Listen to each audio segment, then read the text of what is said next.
Good evening, everybody, and welcome to the Committee of the Whole meeting of Fernie City Council held at 6:31 p.m. on August 20th, 2024.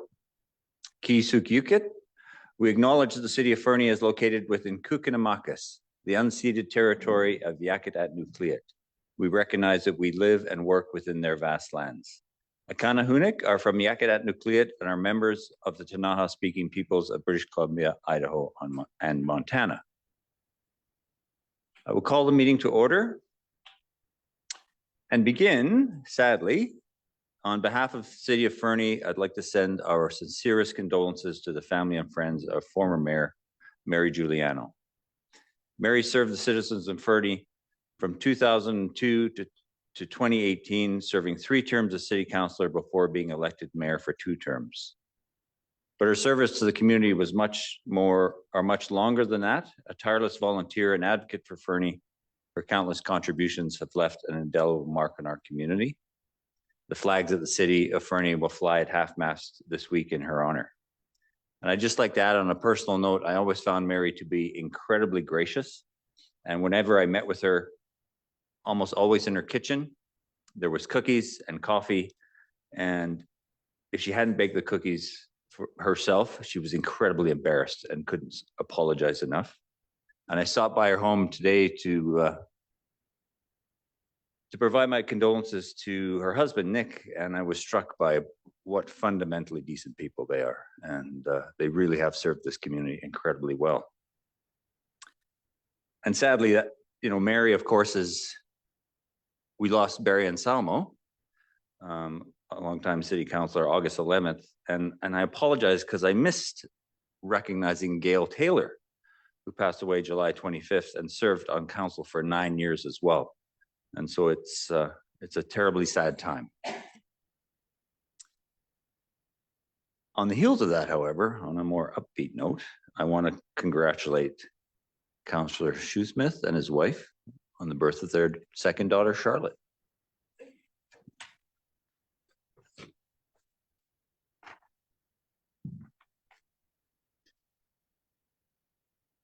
So with that, I'll ask for a mover and a seconder that the August 20th, 2024 Committee of the Whole meeting agenda be adopted.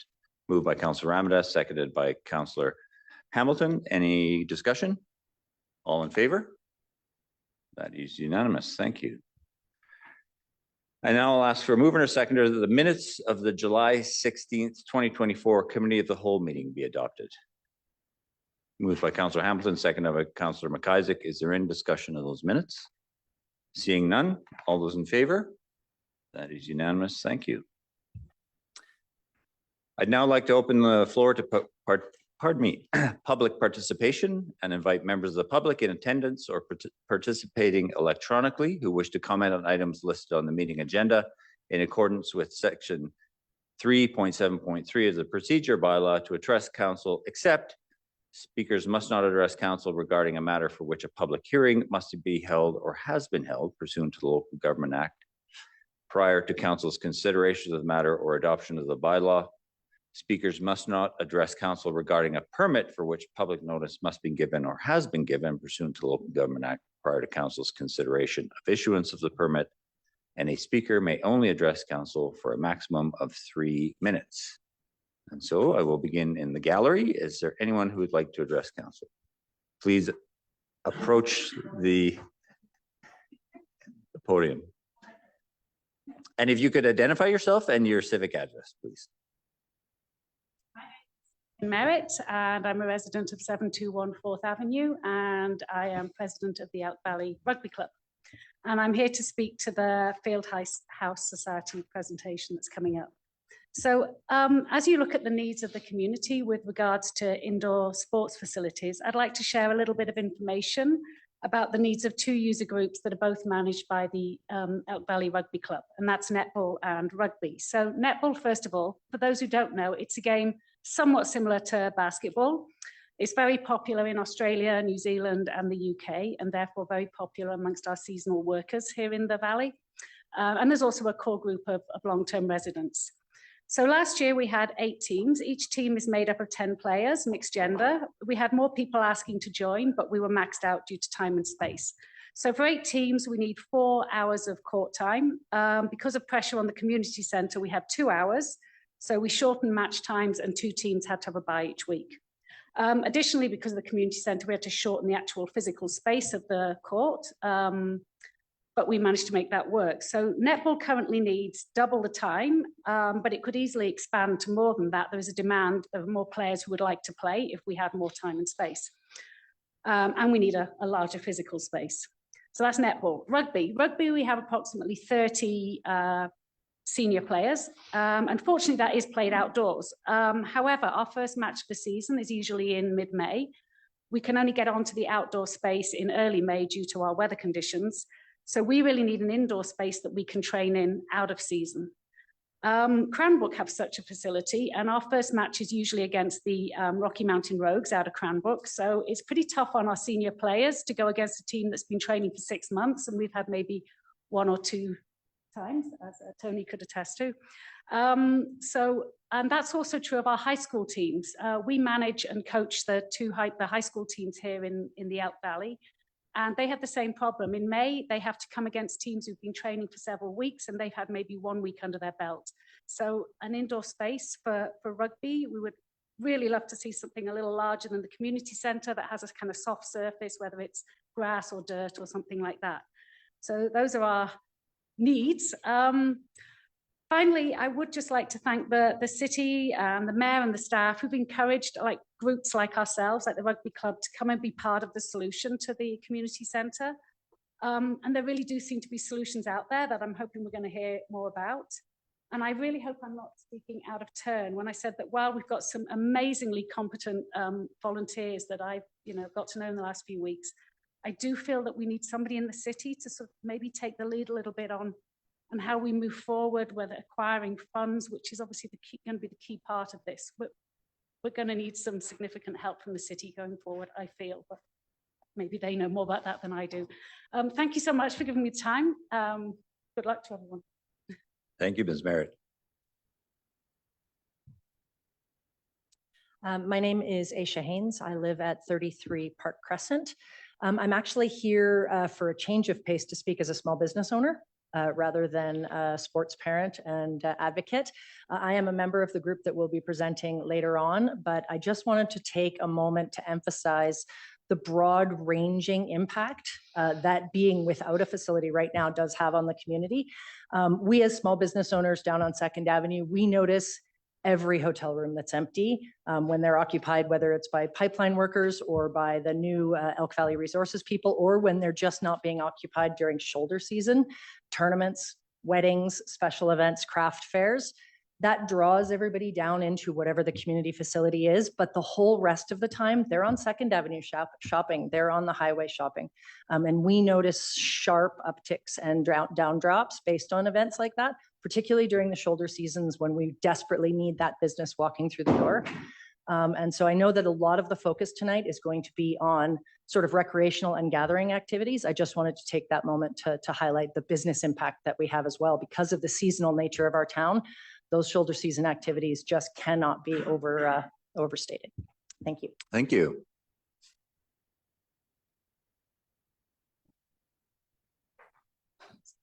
Hello, everybody. Dennis Staples. I'm a resident at 991 3rd Avenue here in Fernie.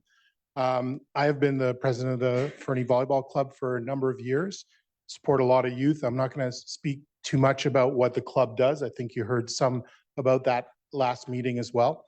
I just wanted to highlight, in my perspective, the success that has been had in an effort that I was involved in a few years ago, where not-for-profit society and the volleyball club took the lead on building the Fernie Beach volleyball courts in conjunction working with the city.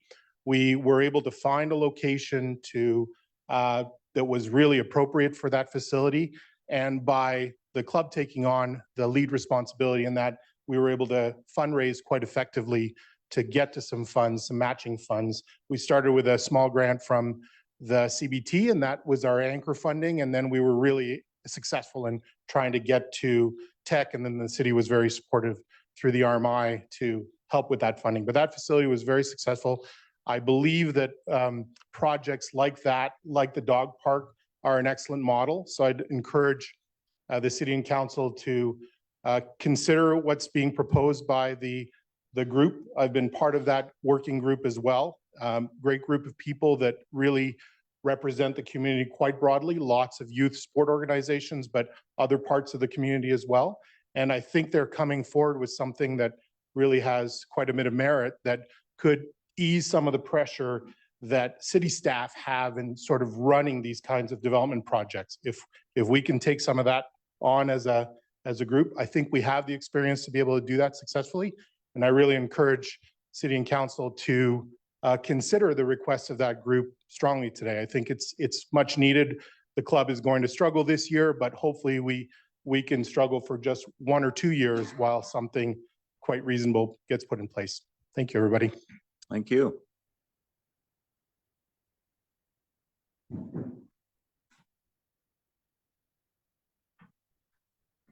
Hello, my name's Brian Bell. I live at 1827 Dickon Road, just outside of town. I'm here on behalf of the Fernie Mountain Film Festival Society, who for the last 18 years has put on a 2-night event at the community center. And we're really sorry to hear the loss of that facility. I'd just like to support the groups that are coming before you tonight with their ideas. And I would like to emphasize that a cultural facility in Fernie for gathering and presenting is really quite essential, and that it's super important for events like ours and many, many others. Thank you. Thank you.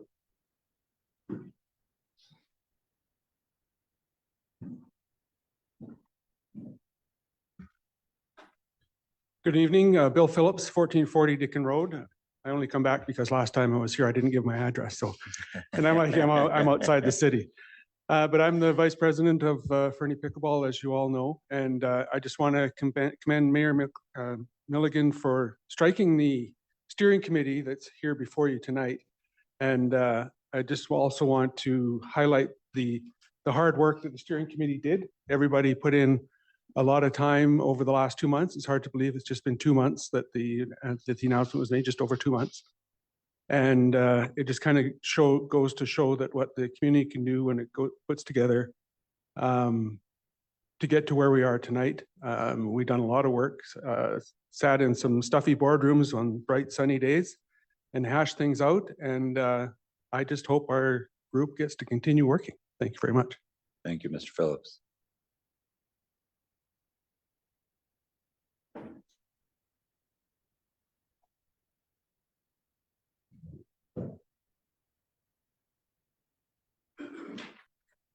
Hello, Jocelyn Sombrowski, 30 Park Avenue, Fernie 1M3, and I'm here on behalf of the Fernie Academy Society. I would like to just address agenda item 6.2 and the presentation that's going to come later this evening. And I wanted you to know that after spending the summer with this hardworking group of fellow non-for-profit societies, it has become even more evident of the dramatic need for a gathering space, far beyond which the former community hall did provide.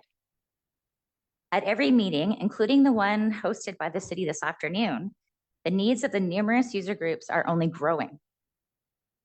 Simply, we all need more space, and often at times that are the exact same time of day. The benefits of supporting the full financial ask of the project to be proposed this fast. This working group needs you to start the ball rolling. Please consider meeting their request to service our desperate community as soon as possible. In addition to supporting an option to be presented by the Fernie Academy Society in the near future. Thanks. Thank you.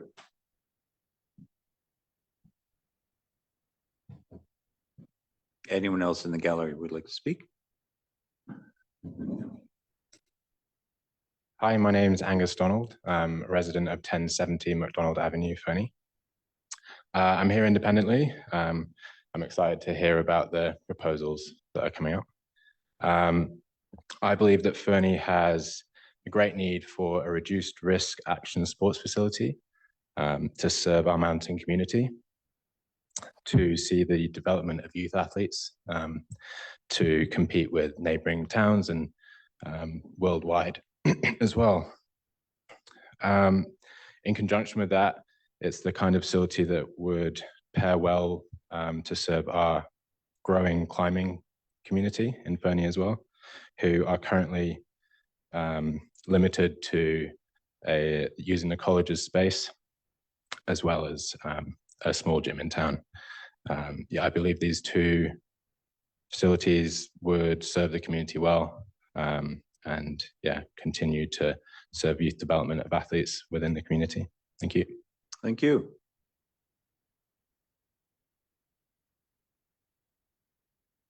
Anyone else? Seeing none. Ms. Rhodes, is there anyone online who wishes to speak?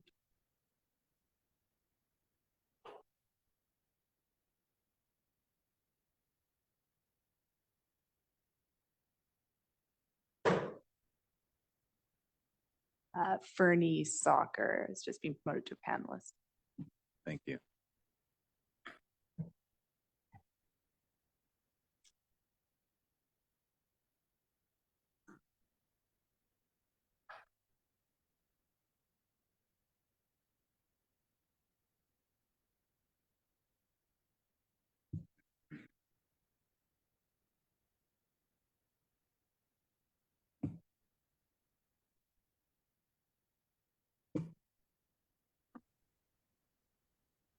Hello, my name is Nadine Baker, and I am a resident at Fernie at 6 Saniva Drive. I'm here to represent the Fernie Youth Soccer Association with respect to agenda item 6.2, the Elk Valley Fieldhouse Society. The Fernie Development Soccer Program has over 115 youth that were registered last year. We are in desperate need of an immediate solution within the community for some sort of a structure to play in for the upcoming indoor season. We had 25 on the wait list with an completely increasing demand on our program, where it has doubled from the 2022-23 indoor season of 60 to 117 the last indoor season. There's more competitions that are also opening to our younger age groups of U8 and U9, which were full and held most of our wait list spots from November until the end of April for our indoor season last year. Not to mention, we have recently started to grow a youth female soccer program within the rep side of it. And that has had an incredibly strong start with a growing numbers of players, where we started with 11 last year and we are now sitting at 24 for the U10 and U11 girls. If we do not have a space that we can play in this year, I fear that half of our participants will not continue on, because this is definitely a social gathering of the youth, especially the females. But we actually play in 3 tournaments between November and April, with some of our older players traveling down to Kalispell and Idaho. Please consider having a fast moving process with erecting something for all of us and our youth, our seniors, as well as other community members to use for events and overall health and wellness within our community. Thank you. Thank you, Ms. Baker. Anyone else, Ms. Rhodes? Yori Jamin.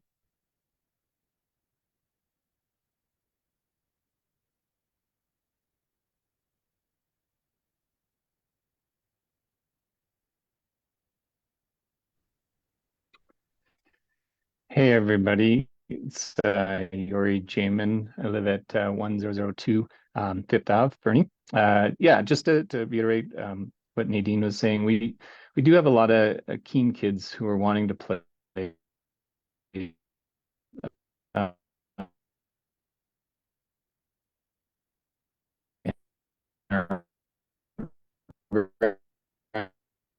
Has grown from just an outdoor. The community center shutting down this year, it will have an impact on the kids who want to play. I think what will end up happening is a number of those kids will end up traveling to Cranbrook to play in the facilities there. So it just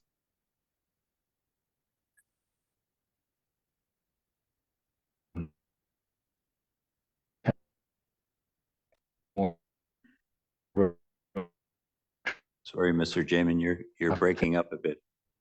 And the challenges associated with that. Sorry. Is that better?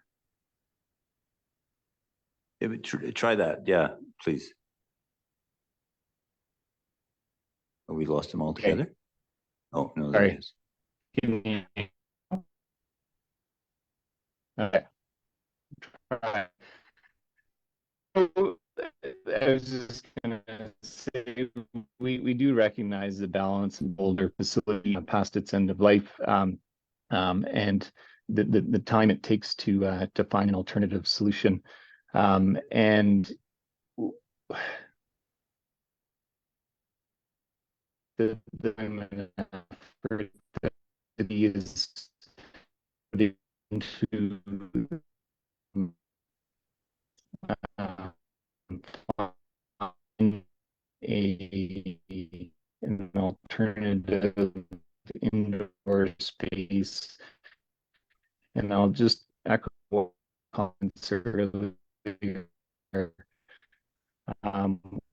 We're hopeful that the focusing on this indoor space.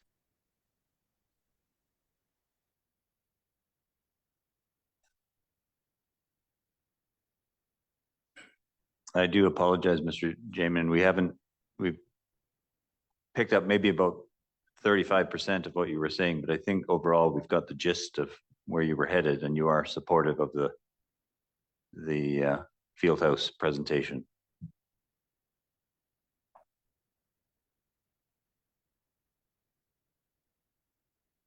Yeah, we appear to have lost them altogether.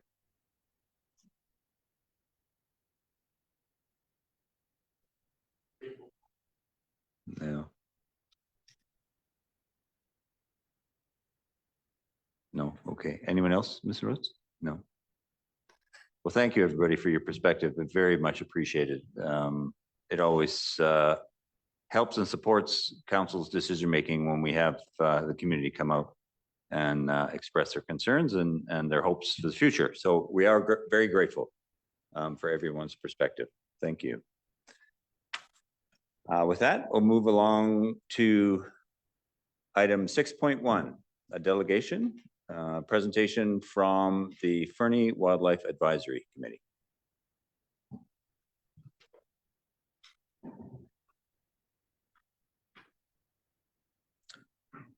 Hello, this is Steve Kite from 930 McLeod in West Fernie. We call it Best Fernie, but Mayor and Council, I'd like to introduce the Fernie Wildlife Advisory Committee. We are currently 4 members, and that represents WildSafe BC, WildSite, the Provincial Ministry of Wildlife, and a community member, that's me. We're hoping to add to that with the City of Fernie. Our group was formed out of a communal concern for the wildlife human interactions taking place in Fernie on a regular basis. Bear hazard assessment. We've created this bear hazard assessment, or we got Kathy Murray to do that. It's an updated version, so it's dated now 2024. And the draft was created by Kathy, as I mentioned. It's a tool for ourselves and for the city to help reduce human-wildlife conflicts. There's still some work to do, including composting, because we did it just before composting hit the ground and running. So this will be made to the City of Fernie staff soon. The bear hazard assessment is in fact step number 1 of becoming a bear smart community, and I'll get to that a little bit longer, or a little bit further down here. So the objectives of us really revolve around all things wildlife, but for now we're focusing sort of on bears. And so the Bear Smart status, our committee is here to help reduce wildlife conflict, as I mentioned, in Fernie and the surrounding areas. To do this, we want to work with the community and the City of Fernie to achieve Bear Smart status for the city. This is a 6-step process that we're already gaining ground on. And I'll give you more. I have all the 6 steps right at the end here. So as mentioned, we've already created a draft of the bear hazard assessment, step number 1. And in addition to that, the council, I believe, has updated some of their bylaws, which is another one of the steps further down. So like I say, we've made some ground already towards that. And we'd like to thank the City of Fernie staff and council for some positive and constructive interactions that we've had with the city so far. This makes us quite optimistic for the future and for our committee. So getting down to our ask, we're requesting that the city appoint members to the Fernie Wildlife Advisory Committee to continue the constructive dialogue. So ideally, this would be a member of staff and a member of council. So a member of staff, I'm not sure how that would work, but you know, one of my preferences is to have a bylaw officer there because they know so much about what's going on in the field and about the bylaws and can really help us out that way. As far as councillors, there's been a couple of councillors that have expressed some interest already. So I'll leave that up to you guys. In addition, Randall McNair, one of our members, has created our terms of reference that we've all reviewed already within our committee. And we'll be passing this on to you tonight as well, I think. Rand, they already have it? Okay. Ultimately, we'd like to get the city of Fernie in a place where they can commit to pursuing Bear Smart status. This is kind of the thing that's going to take us forward in a recognized and very proactive stance. So accomplishing this would drastically reduce the wildlife-human conflicts that we currently are seeing on an annual basis. I know it's a good bear year this year, but that doesn't mean it's going to be every year. And even with a good bear year like this, we may see quite a bit of conflict in the fall. Yeah, so in addition, this reduces the risk of serious negative wildlife interactions within the community. And I, knock on wood, we haven't had anything drastic happen in our community with that, but you know, the 10 years, 5 years, 15 years, at some point, we're going to see something if we don't get on it. And lastly, believe it or not, it's quite a financial burden for bylaw and for the Conservation Service to try and deal with problem bears, which are really problems within our community, not the bears. And we think that this would reduce or has the potential to reduce the costs to the city in the long run. Anything to add from my one colleague that's here that I've missed, or two colleagues that are here? I'm sorry. Nothing to add. So I guess we're ready for questions, but I would like to just list through the Bear Smart Community Program series of established criteria for you. So the first one is to prepare a bear hazard assessment, which we already have in draft form. That has not gone to the city yet, but will be arriving shortly. The second is to prepare a bear human conflict management plan. I believe Kathy has done those in the past. Not for Fernie, but, and so that would be the next step. And just to back up, I think the our conservation officer, no, sorry, our BC Wildlife representative is the one that paid for the bear hazard assessment. So the city hasn't had any out-of-pocket expense yet. But the next step, preparing the bear human conflict management plan, will also be a bit of a cost. And then the third step would be revising planning and decision-making documents. So that's kind of an internal staff thing. All of these points we want to be a part of. We want to be actively researching and helping out the city. Then implementing and continuing an education program. And WildSafe has done a great job of doing lots of that already, but we need to go a little bit further in order to meet the established criteria. And then here comes the tough ones, or some of the financial ones. Develop and maintain a bear-proof waste management system. Currently, I think we all know the status. We have animal-resistant garbage cans, It's great that we're going, moving forward with composting with better cans, but we need to go backwards and fix some of the problems that we already have ingrained as well. And then last is implement Bear Smart bylaws. So we've already done that. No, I shouldn't say that. We've already updated some of the bylaws, but there hasn't really been the implementation required yet to meet this criteria, right? So that's 6 steps. In some ways it sounds difficult, in some ways it sounds simple.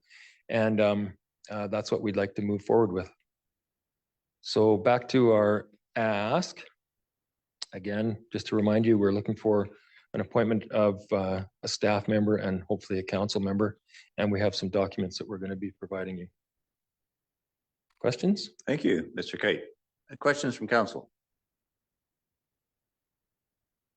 Councillor Hamilton. Thank you. What benefit does the Bear Smart designation bestow upon our community? I think the main thing is that it creates the guidelines to get to where we need to be as a community without you know, the Bear Smart 6-step process is going to get us, you know, not some sort of pamphlet that you know, thing that we're going to hold up and go, oh, look at us. But we should be able to, at the end of this process, go, okay, well, now we actually have some stats from the COs and from bylaw to say, well, yeah, we've killed less bears.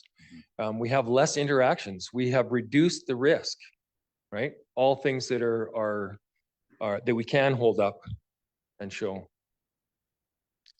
So it's more about being a sustainable, resilient, and livable community, and this is part of the suite of things that we should do. Mm-hmm. And I personally believe, as a taxpayer, that we will reduce our costs in the long term. Thank you. Councillor Ramirez. Thanks, Your Worship. Are there any communities that are Bear Smart? Yes, there are. Most recently was Tofino. Yes. Yep, and Coquitlam as well, and that's right. That's right. Fort Moody, I believe.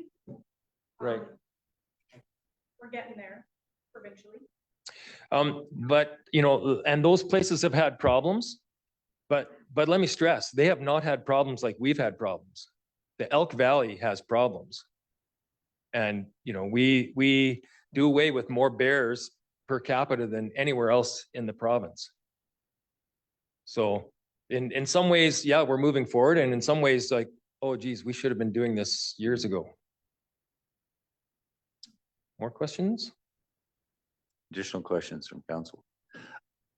Are you now a registered society? The committee is the committee. We are formal structure. Sorry. The only formality that we've gone through is to ask the council to support us. Okay. And the council did support us last fall, yeah. January, I think it was. And and we don't plan on being a financial entity or anything like that. We plan on being an advisory committee that is going to help staff and bring issues forward and bring solutions forward and bring examples forward from other communities. Thank you. That's very helpful. Thank you. Yeah. Other questions? Well, thank you, Mr. Kite, and your colleagues. Okay. Yeah. Thank Very you. exciting. Thank you. And I'll just turn to our corporate officer now. A request like this will take the form like it did last time in terms of an appointment to the committee.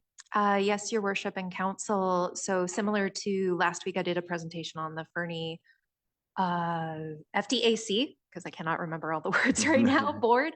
I have received the application from the group as of today, so I'll be writing a staff report and bringing that back for council consideration. Excellent. Thank you. And thank you again.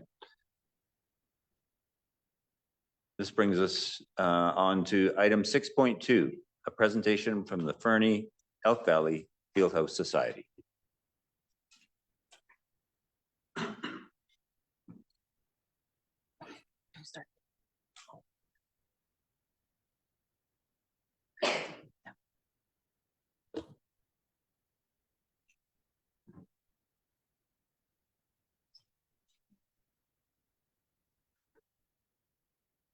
Share first.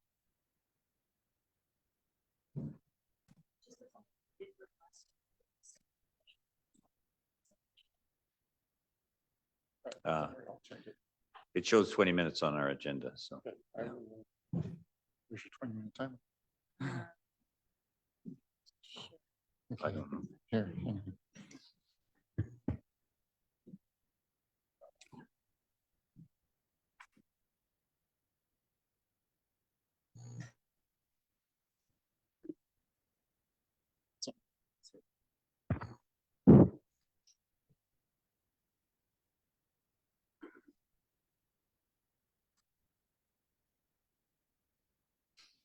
Thank you. Thank you, Your Worship and Council, for allowing us to present to you today on such an important community topic and need. My name is Yika Gayorki. I'm a resident, a parent of boys very much involved in recreation and sports, and also the Executive Officer of Tourism Fernie. Supporting the presentation this evening is also Anthony McElwee. Thank you. I knew I got that right. We'll both be tag teaming the presentation this evening and acknowledging the supporters in the room as well.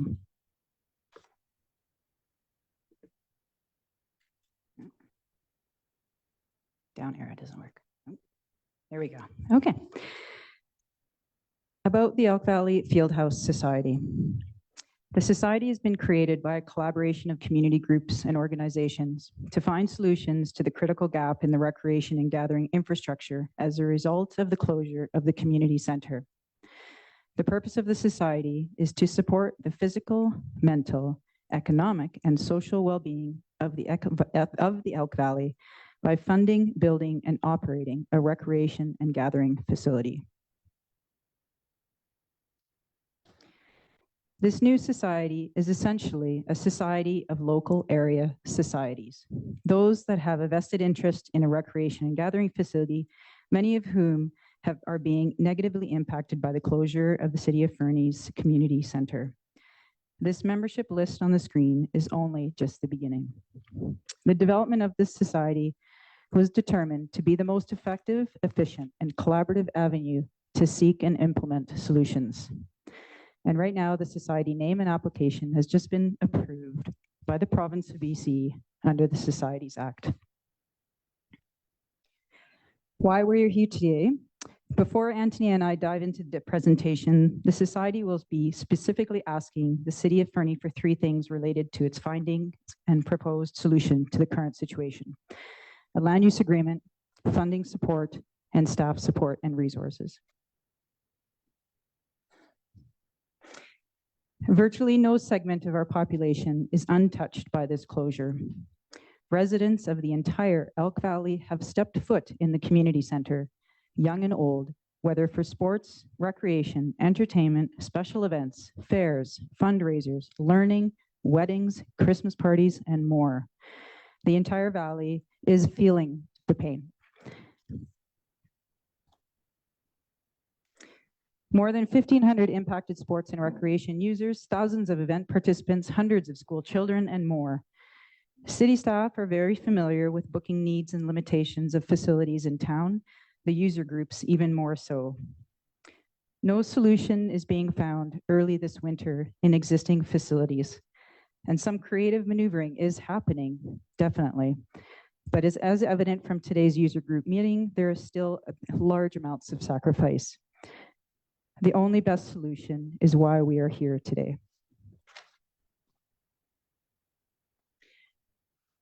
Again, almost no area of the community is unimpacted by the closure.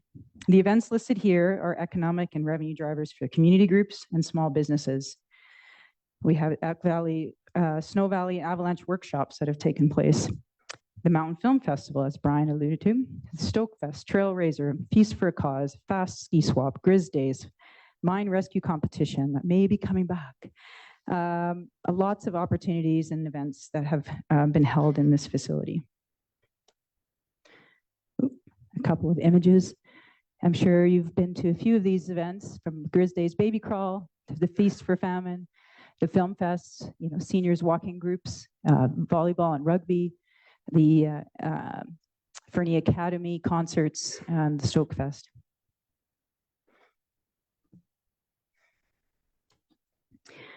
There is a growing need as well.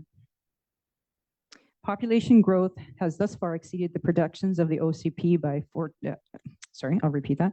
Population growth has far exceeded the projections in the OCP of 4,800 residents by 2024, 5,000 by 2031. Today, Fernie is over 6,200. There is already pressure on the existing facilities to accommodate user group demands. And via sport data shows a significant increase in sports participation in the region, particularly among children aged 6 to 12. The population of Fernie is expected to continue to grow at a rate of 13 to 17% per year. So what do?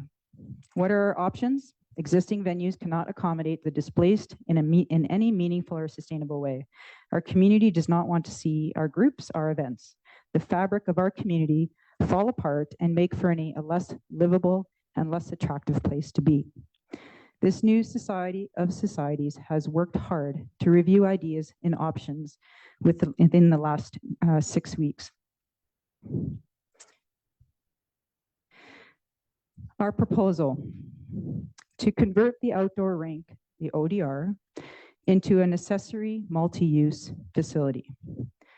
The benefits of the ODR location is central location, parking, temporary base flooring already in place, opportunity to optimize space. Given the urgent need, we envision that covering this space by the aquatic center is a medium-term measure to address the current indoor facilities crisis. The current ODR usage is vastly underutilized due to weather issues and maintenance capacities. And the current rink surface allows for the possibility of phased development. As part of this, it would require entering into a land use agreement between the city and the housing society, or the field house society, sorry. The other option is the possibility of relocating the boards or selling them. And a member is currently engaging with the management at RCR to explore options up at the mountain. The benefits to the community can be completed relatively quickly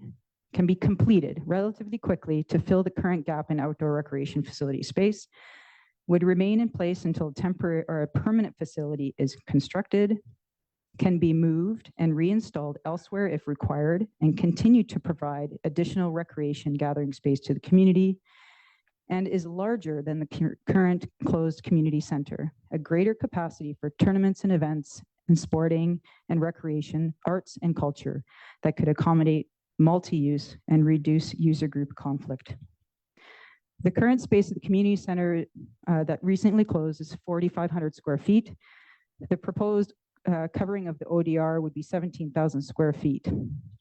I believe you guys have a handout that shows in a visual way the size and scope of the enclosure over the ODR.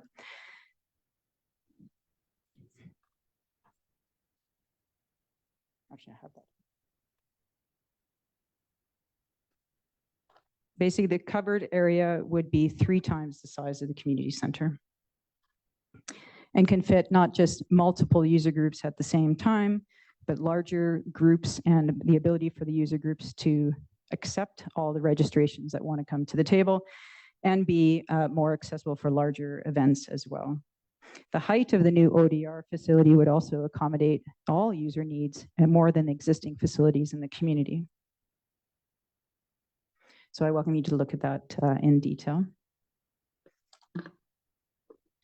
The additional benefits.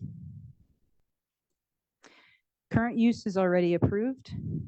The space by the aquatic center is already zoned for the appropriate use. The intended use of outdoor ice surface, again, as mentioned, is not functional with the weather patterns that we see and the capacity that exists to manage the ice surface. The interim ability to use washrooms available at the aquatic center while those are planned. And existing plans to install permanent washrooms on site could be potentially adapted with additional funding to accommodate locker rooms and washroom facilities. The non-highway location equals more downtown traffic and reduces, the other benefit is it reduces decision-making pressure and allows council to maintain a longer-term planning and management lens. In regards to strategy and policy context, supported by Council's 2023 to 2028 strategic plan and the stated values of 1, resilience, continuously develop capacity to withstand or recover from the difficulties we face. Thank you. And forward thinking, remain open to new ideas and maintain a long-term vision.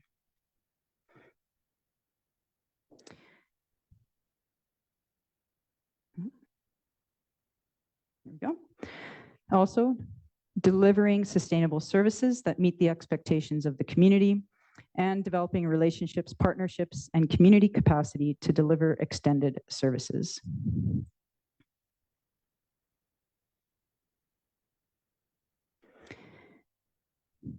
This proposal is supported by the official community plan, the OCP, policy statements on outdoor and indoor recreation, as states, Fernie encourages, promotes, and supports outdoor and indoor recreation opportunities to encourage and facilitate more active, healthy living. Exploring the development of a new community center complex to replace the existing center and diversify indoor recreational opportunities and programming, to work with community groups and recreational stakeholders to understand gaps in recreation facilities and barriers to accessing recreation.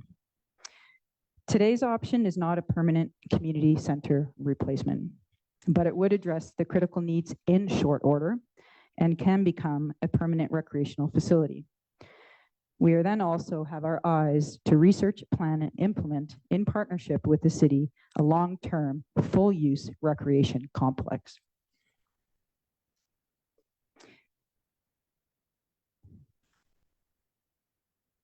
Lastly, according to the 2023 Citizen Satisfaction Survey, the community center is a key service and program satisfaction driver in the community and a facility of high perceived importance. We agree with this completely, and I believe the response to the closure to date has confirmed that the importance of the community center facility is not perceived, but factually true.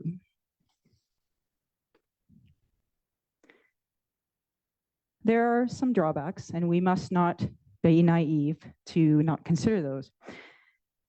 There could be neighborhood opposition, noise, traffic, parking, funding availability, taxpayer support, could be additional snow removal requirements. It's a non-highway location, reduced services, no stage, no kitchen. While none of these drawbacks are insurmountable, we do want to work with our partners and the city to address these and look to the future. I would now like to pass the mic to Anthony. Thanks, Yika. So I think that's done a really good job of setting the scene. What I'm going to talk through now is some of the options that we considered. And I'll just start off by saying there's probably a dozen different options that we looked at as a group. And we've really tried to narrow those down to what is effectively two categories based on cost and ease of construction and portability in the future if it's decided at some point in time that that's not the long-term location for the structure. So the first category that we considered, which I'd say is fair to say is our favored option, is the category of a dome or a fabric covered structure. So the benefits to those, depending on which ones you consider, they have a longevity of somewhere between 25 and 40 years. Some of them are longer than that. Generally speaking, if we're talking the inflatable dome type structures, those are around 25 years from a lifespan perspective. And although they're a relatively new product, as their lives go on, the companies are feeling more bullish about extending the warranty periods that they'll give you.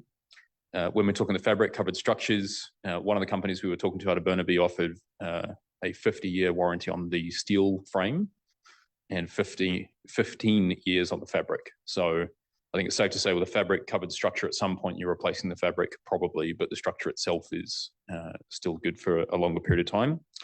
Portability, like we've heard, it could be relocated to a future permanent facility location if at some point the city chooses that that aquatic centre location isn't the ideal. Proven track record of operating in a variety of weather conditions. That's a question that's come up often Many of these companies are putting these domes up in other similar climates in the Arctic Circle with much harsher weather conditions than we're dealing with here in Fernie. So snow load is not an option, not an issue for these options, I should say. And from a timing perspective, depending on which company we've been talking to, they've indicated that somewhere between 1 and 6 months is how long it would take them to manufacture these options. Then, of course, we have the realities of going through building permitting and site servicing, et cetera, to be ready to install them. Most of the companies in this category have indicated to us that in terms of physical installation of the structure, it's somewhere around 11 to 14 days on the ground here in Fernie. So theoretically speaking, the quickest of these companies could have an option erected and functional before the winter. The drawbacks, on the face of it, and we'll talk through this more in a minute here, they do look more expensive than a pole barn or a steel frame structure, but there is some devil in the detail with that second option. And maintenance, there could be an increased snow clearing requirement. Some of the domes, that's been well documented, have some challenges with the snow falling off the sides and then needing to be cleared away.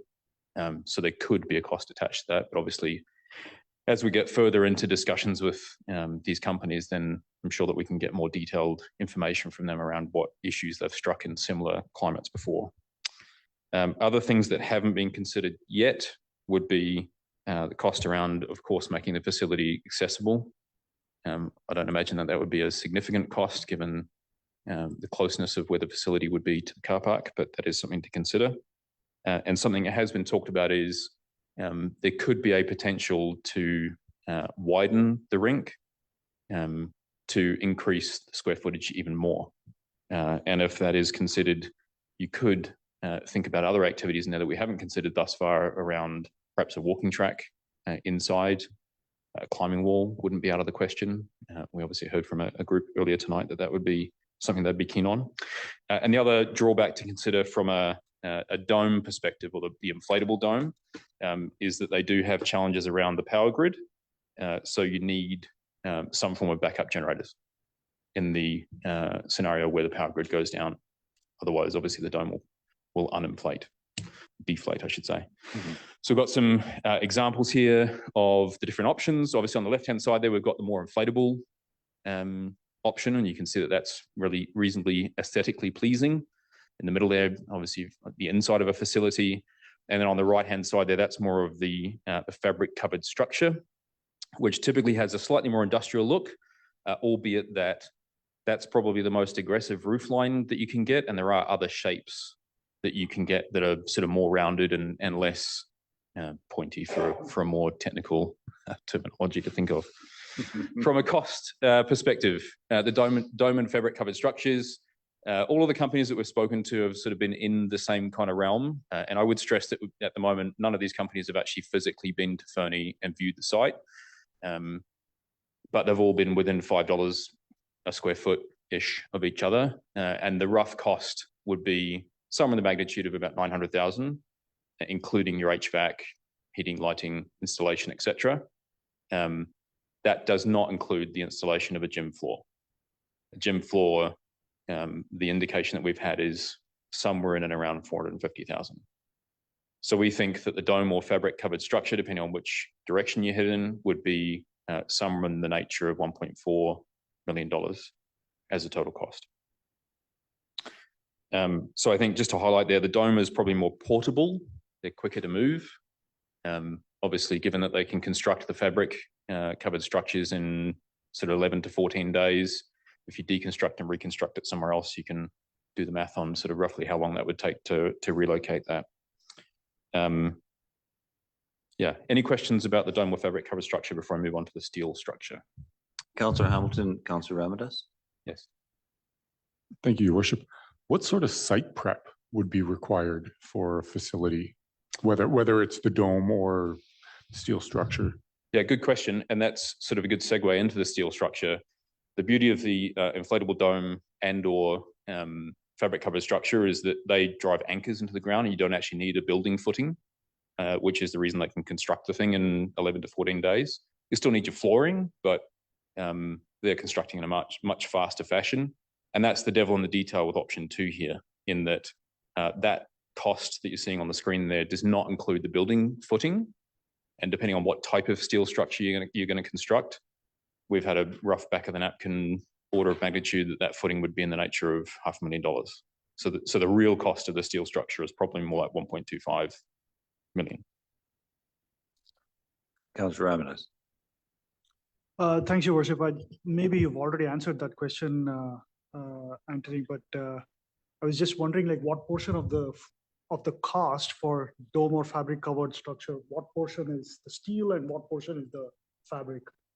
Yeah, it depends on which option. The inflatable domes are a more all-inclusive kind of number, because those companies typically want to provide everything. The fabric covered structures, we've had numbers thrown out for the steel and the fabric of anywhere between 400,000 and 600,000 ballpark.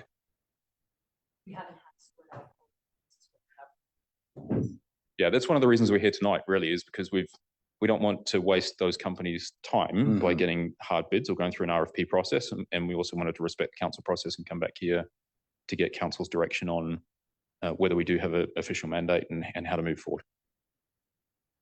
Councillor Shoesmith and then Councillor McIsaac. Thank you, Mayor Milligan. I could go on about how great I think this is that you guys have come before us with this, but I do have a question. It's going to be pertinent to the discussions later about cost and operating costs, the difference in the maintenance costs between the two. As you know, steel structure is fairly passive, but a dome, I would imagine, has some operating cost. If you could get an answer on that, that would be handy. Absolutely. Yeah, and I expect next time we report back to council, that's something we can give you an authoritative answer on. Aside from the need to replace the fabric in approximately a 15-year timeframe, we're not aware of any additional maintenance costs. Councillor McIsaac. Thank you, Worship. I got a short wire here tonight. The question I had was with regards to the gym floor. Is it go on top of the existing rink pad that's there, or does that have to be like destroyed and removed and everything before that gets built? Yes, it can be put on top of. Okay. Yeah, and that's one of the attractions of that site is that for option 1, we don't need a proper building footing because they're driving the anchors in as opposed to a complete footing, and we already have the beginnings there of a floor. Excellent, thank you. And sorry, Councillor Nixon. Just Anthony, Mr. McElwee, sorry. You indicated we could expand the apron. You're just suggesting potentially wider, more asphalt. Yes, so there's enough land there to expand out to, instead of the 85 feet that it is at the moment, that we could go out to 120. And do the structures, are they custom sized or do they come in standard sizes? Like they come in standard widths. Okay. But then they can be expanded at the front and the back end for as long as you want. Just more hangers, so to speak. Correct. Okay, yeah. Thank you. Councillor Nixon. Thank you, Worship. Just curious. I know that you said here somewhere about height, but I can't see the height of the dome structure. Can you elaborate on that? It will depend to some degree on what shape we select and what type of structure we head towards. We're aware, I think, that the limit in that area is 40 feet. And that staff have discretion up to 10% above that. And within that height limit, we believe that we could build a structure that would be suitable for more sports than is currently or was currently available at the community centre. Meets the requirement of all of the highest sports other than climbing. Yeah. So it will be at least 30 feet. Sorry, do you mind repeating that into the microphone, Anthony, so that folks can? So 30 feet is the height that would be the requirement. I think tennis is the only one above that. Tennis wanted more like 45 or something, but that's very difficult to accommodate. So anyway, so the structures that we're talking about would work within the existing limits as opposed to looking to exceed those. Okay. Councillor Ramirez. Thanks, Your Worship. I'm learning a lot about climbing for some reason tonight. I had a question for CAO, actually, like the society is requesting for support on the land use agreement. Like, what would that look like from the staff perspective in terms of effort, timeline, etc.? Thank you, Mayor and Council. I haven't really dug into exactly what kind of an agreement would be required. It would be on whether the municipality wanted to take ownership of that facility and have a service agreement with a society or some combination of societies for operating and just have it be on municipal land as a municipal facility, or if council's determination would be to prefer to look at a long-term lease or a land use agreement that allowed the society to put the structure there and then at some point take it somewhere else. If the society wanted to retain ownership of the structure in some sort of way, there's a bunch of different ways to broker that deal. And I would want to sit down with someone and explore those before bringing a couple of recommendations with some considerations back to council for your discussion. Thank you. Does the society have a preference? I think we're open to all options. Our goal here really is to get an intermediary solution in place whilst the long-term plan is discovered as you work through that process. Councillor McIsaac. Thank you, Worship. I don't think the question could be answered here now, but as part of the determination, I'd be curious to know if the various fundraising sources would have some consideration in that, whether or not it's a specific city facility or whether it's a nonprofit society owned facility on leased property, et cetera. So that might be useful information as part of the determining. Yeah, certainly. Yeah. Thank you. Just on the subject of repurposability, because they're expandable, there's no reason why in the future, if at some point the city wanted to reuse the dome for something else, perhaps with the exception of the inflatable dome, you could split it into two. You could create two different buildings at the works yard. I mean, there's all sorts of different options for how you might reuse the structure. Mm-hmm. Yeah. I'm conscious of time, and from a presentation perspective, we've got a minute left. So I'm just going to skip forward to what is the phased approach and what is the ask here. So I think in phase one, the immediate priority is a covered structure, HVAC, power, lights, and occupancy using the current washroom and locker facilities at the Aquatic Centre. Priority two, albeit we would like to do those together if possible, is the installation of a gym floor and or turf gym combination.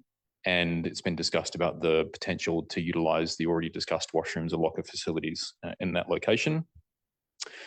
Our request to the City of Fernie is partner funding, a $500,000 request, albeit that the more you give us, the less we've got to find somewhere else. Obviously, we will be speaking to our partners at RDEC and the various other grant funding routes that we have to explore. There are gaming capital projects grants of $250,000.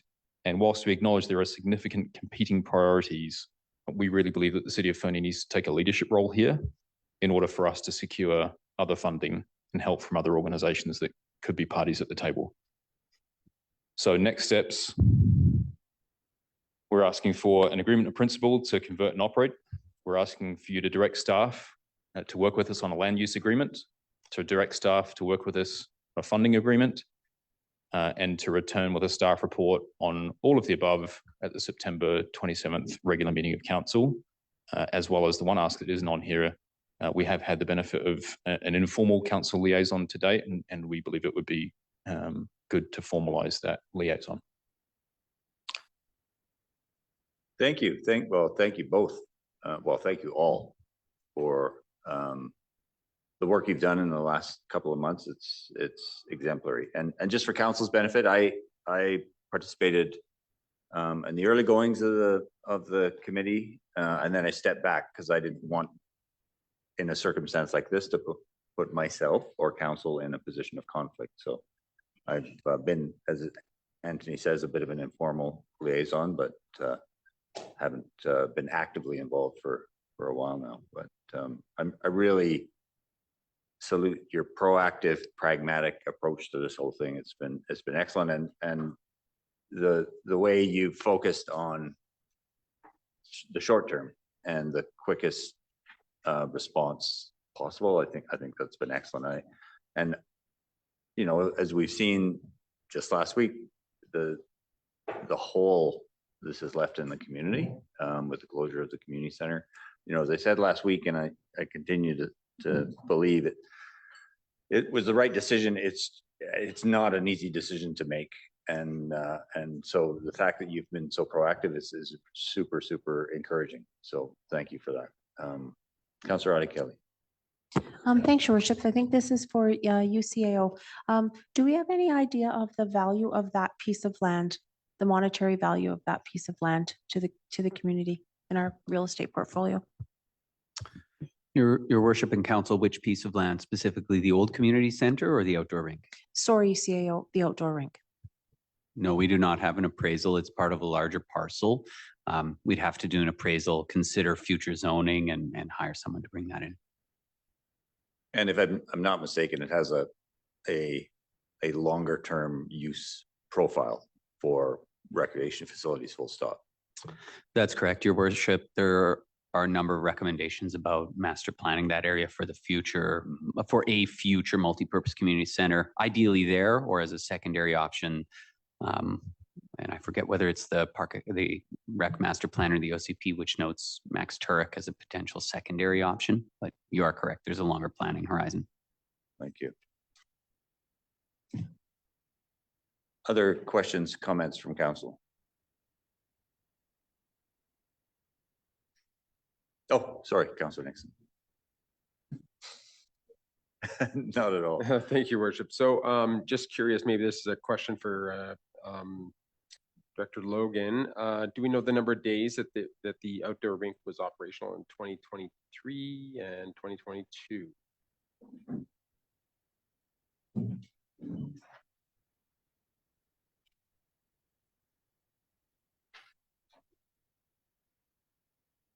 As a matter of fact, I do. I had prepared a report in October of 2023, actually, to provide some statistics to council on the outdoor rink.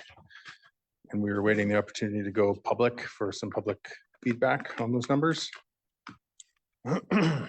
So in 2021, we opened on December 5th, closed on February 28th for a total of 65 days with ice in place. And the public used the rink for 25 days. That's 38% of the time. In 2021-2022 season, we opened on December 23rd, closed on February 28th for a total of 67 days with ice in place. And the public used the rink for 32 days, 47%, 47.8%. For 2022-2023, we opened December 19th, closed February 14th for a total of 57 days with the ice in place, and the public was able to use the rink for 28 days, which is 49%. And in 2024-2025, there was 0 skatable days. I can go further. 2023, 2024. Just a few extra numbers for consideration. So the annual budget for that facility this year is $27,000 roughly. If we were to take the average of those seasons I gave you, that's about 21 days per year. If you were to take that budget divided by 21, it works out to about $1,300 per day.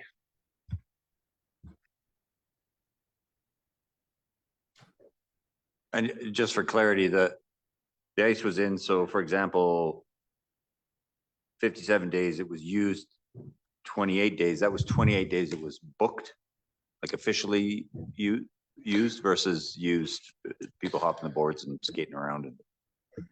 No, so those would have been days that the facility is open and safe to skate on. Okay. So we do ice checks every day that has ice in. And depending on the weather, the heat, the snowfall, et cetera, that determines whether it's open. And those are the skatable days that I'm referring to. So the safe skatable days, the facility was open to the public. Thank you.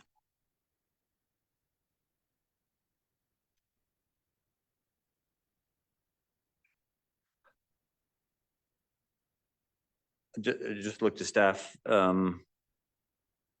maybe to Ms. Daniel, if in order to advance this, we can't create a resolution in committee. Yes, Your Worship, committee would be able to provide direction to staff. Okay. And there was quite a few options, so council can decide which they would like to move forward with. Well, I'll look to staff or to council and sort of take a temperature check what your thoughts are and what folks are feeling. Councillor Hamilton. Thank you. I really like the idea of moving forward and at least getting more information. As we've heard time and time again, the closure of the community center has definitely left a hole in our winter sports and recreation culture programming. So with this potential opportunity, and that location is an opportunity to replace that, I think it's worth exploring. My one kind of hesitation and one area that I would like to get more information in particular on is the ongoing operating costs, and then the operating structure, if you will. Is this going to be operated by the nonprofit society, or is this going to end up on the city's operating costs? Thank you. Got to make my way around the horseshoe here. Councillor Ramanas, do you have any thoughts? Thanks, Your Worship. I will support staff coming back with a more wholesome, in-depth analysis of the proposal. Before that, I want to thank the society for turning around with so much proactiveness and coming up with a solution here, like not just stating the obvious and the problems. There is actually a solution in front of us. So really encourage the staff to do an in-depth review and come back with more options. And like Councillor just mentioned, again, operating expense and the ownership kind of questions will be top on my mind here. Understood. Councillor McIsaac? Thank you, Worship. I would echo much of what the previous councillors have said. I'm very appreciative of the work that the committee has done in bringing all this forward to us and the options. I really like the direction that this is going. I am looking forward to getting some more information from staff, but the use of that particular space, upgrading, I think is fabulous as a medium-term solution. Knowing that there is a potential longer-term use for that space, I really like.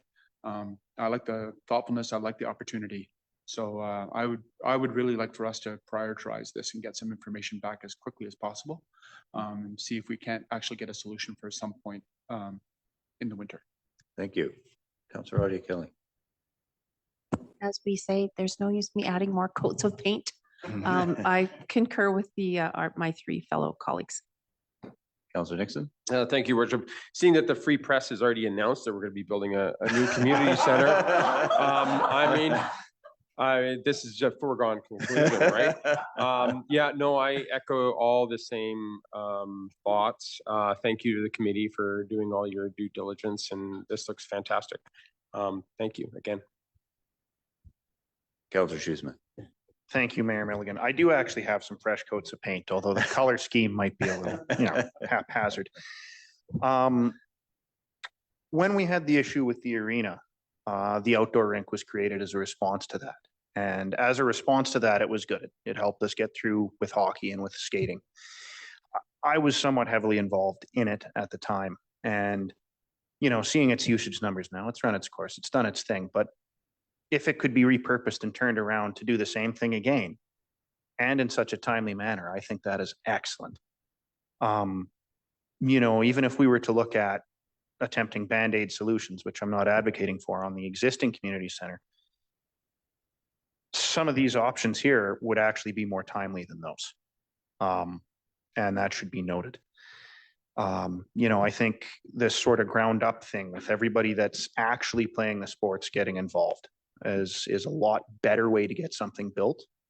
And I think Fernie is a pretty special and unique place where we have so many groups of people who can do so much. I mean, this is impressive, and I'd be happy to participate as this goes along.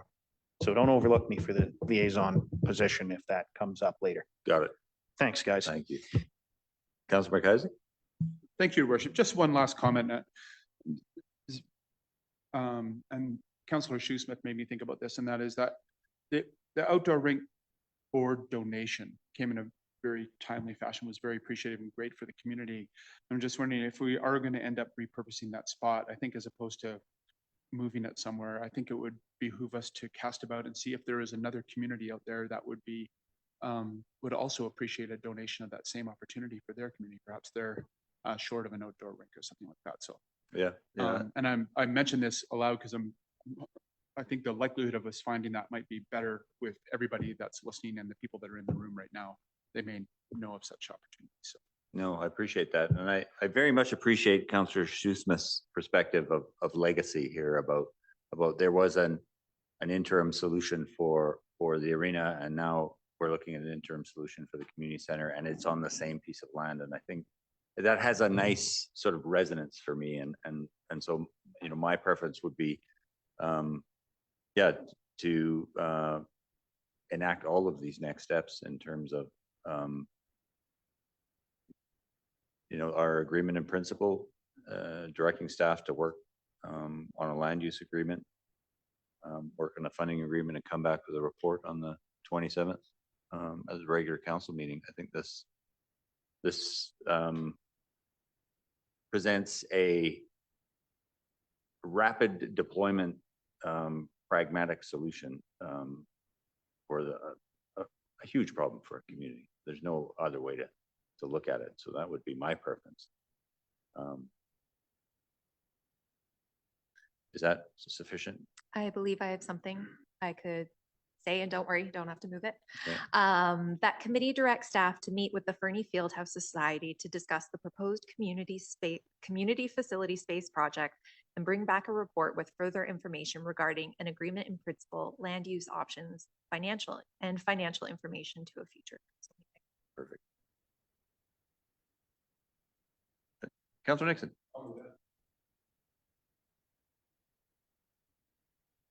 Are we moving it? Yep, I can also send it through our little chat box right now because I read it out so Oh, no, clearly. no. I think we all got the content. Okay. I'm just procedurally wondering where we are. Yep, So no, we have. Councillor Nixon's moved it. Councillor Ramdas seconded it. Yes, sir. Your worship, just with the motion on the table, we don't have a meeting on September 27th. We do on September 24th.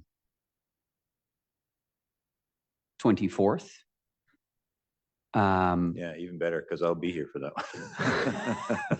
one. And my only caution is, although absolutely understand time is of the essence, appreciating that that is a setting aside of entire work plans to then reprioritize this and get into a council agenda package. The absolute depth of analysis that you're going to get may be somewhat limited because there is work underway in the pipeline that absolutely has to get done. And so we will bring you back information on that timeline, but you may not be getting a thesis on all elements. You may be getting information and potential paths forward to support a further dialogue. We do our best, but it's a very tight timeline for a lot of analysis into a report like this. So I just want to set a little bit of a reasonable expectation. Yeah, no, I appreciate that. Thank you.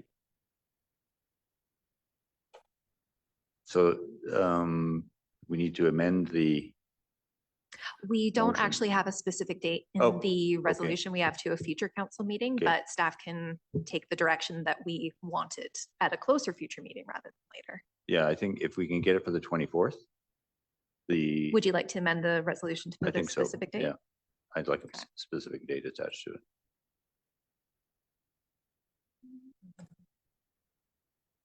Would I be able to have a seconder for that amendment, please? Councillor Ramirez? Any further discussion?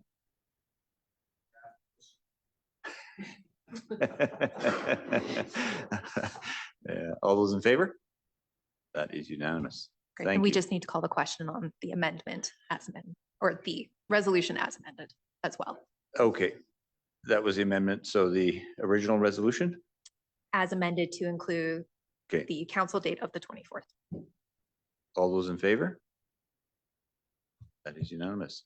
And thank you once again. I very much appreciate the work the committee's done and the information you've brought. And it is a great starting point. So we will do our best to work on an aggressive timeline that suits. That suits our community at large. I think that's very important work. So thank you very much.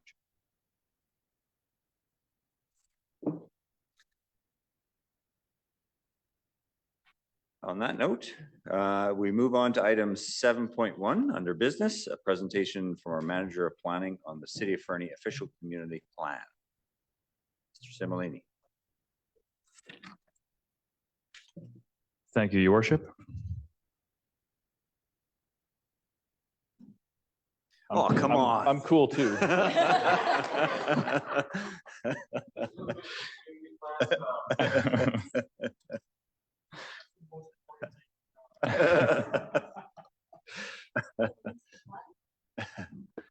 Where's my cursor?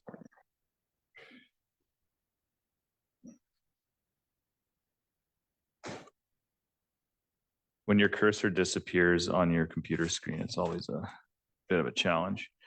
All right, there we go.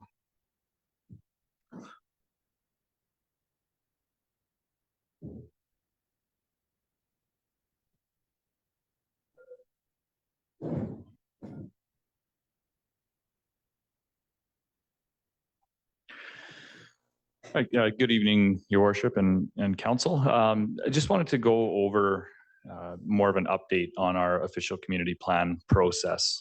We have drafted a request for proposals, an RFP. It is, I'd say, in final draft form, ready to issue, which is really good news. So a little bit of background on the project itself. The RFP is meant to cover two elements, one being our housing needs report, which is related to the provincial mandate for local government housing initiatives. Council is familiar with that mandate as it's the small scale multi-unit housing was also a part of that as well. So the idea behind that is that that housing needs report needs to look at a 5 to 20 year outlook on what our needs are going to be in the community. That will lead to an update in our official community plan to accommodate for those needs.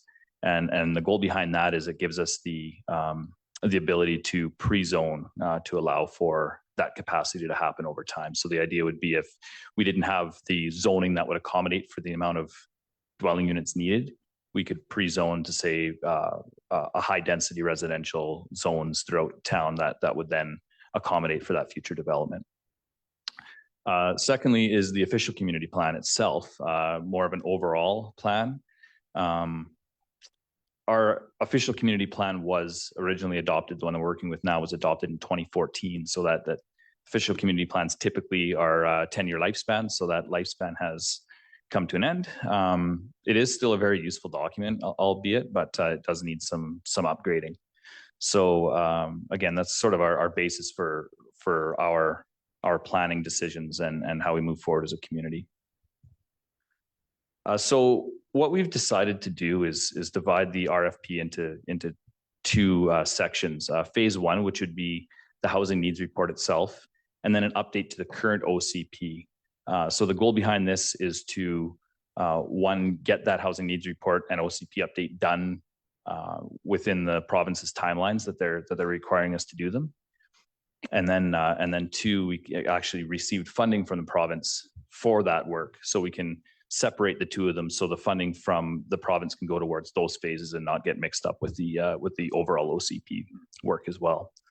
And then phases 2 through 4 is the OCP update itself, which would essentially look at audit of our current OCP and other documents as well. And then bring in the public consultation, which is a really important part of this process, which would also include an OCP advisory committee, and several iterations, whether it be open houses or communication through Let's Talk, a bunch of different options to bring in what the community at large would like to see in an official community plan.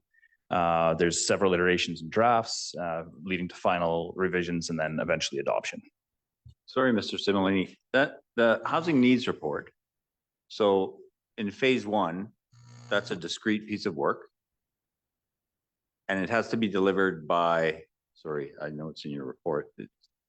Is it the end of this year? That's correct, Your Worship. So the deadline is January 1st, 25 to get the housing needs report done. The deadline for the OCP update associated with that housing needs report is a year after that. Realizing that timeline is very tight to get that turned around, I have reached out to the province as well. I'm waiting to hear back from them to hear what they have to say about combining those two timelines, for example. I think that once we have that housing needs report done, then actually adopting it into OCP policy isn't going to take a year. Okay.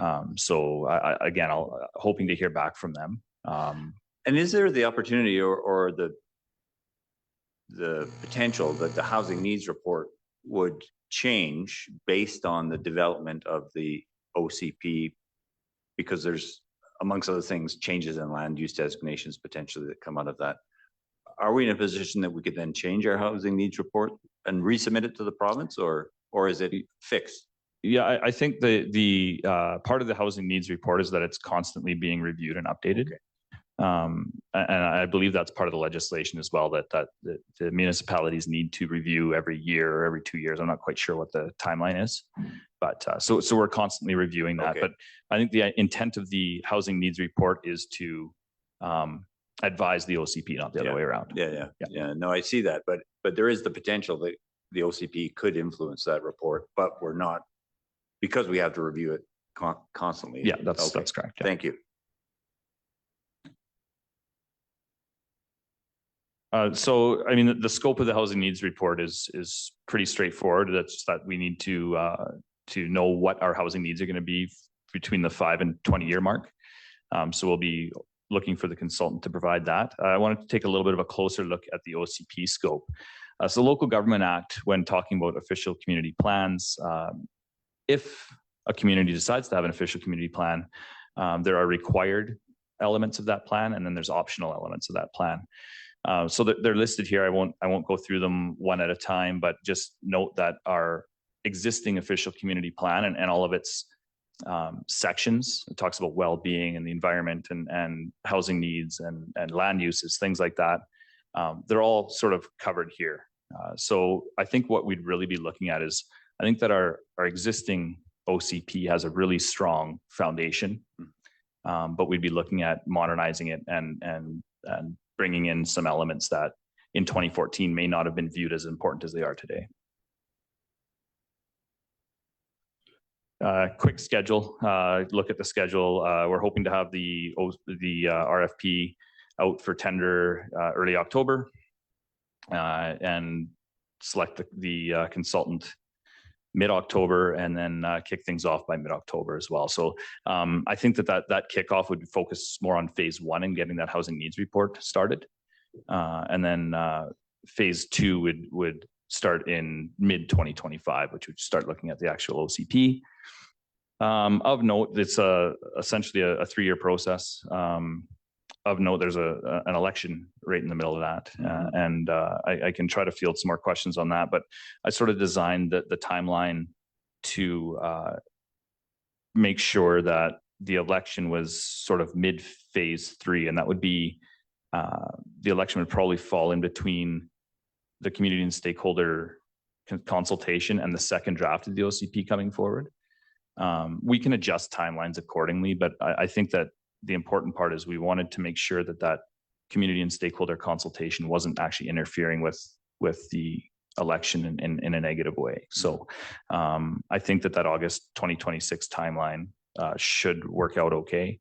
But again, if we wanted to try to complete phase 3 before the election was done, so that the council we have today has a really solid look at the second draft of the OCP before the election, we could potentially do that as well. Councillor Ramirez. Thanks, Your Worship. That would be my preference.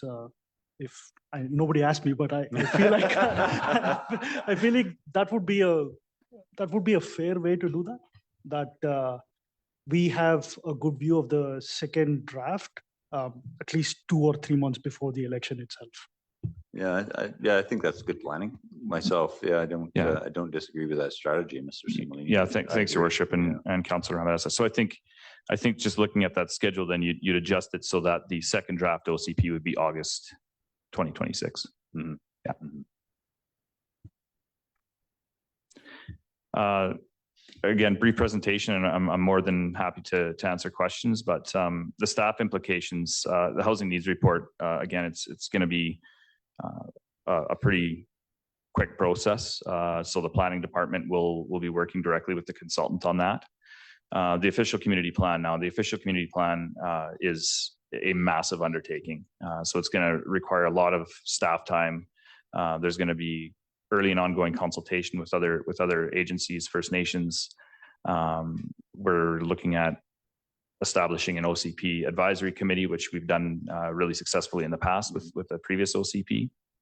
And again, that broad community engagement. So every department is going to be involved one way or another. The planning and development team will be overseeing the project with the consultant, but yeah, it's going to be a very, very busy time. Thank you, Your Worship. Thank you. Council. Questions from council? Councillor Nixon. Thank you, Worship. Did the last OCP take, like, was it a 3-year process? I mean, I know it predates you, but your time here, I think, was it about a 3-year process as well?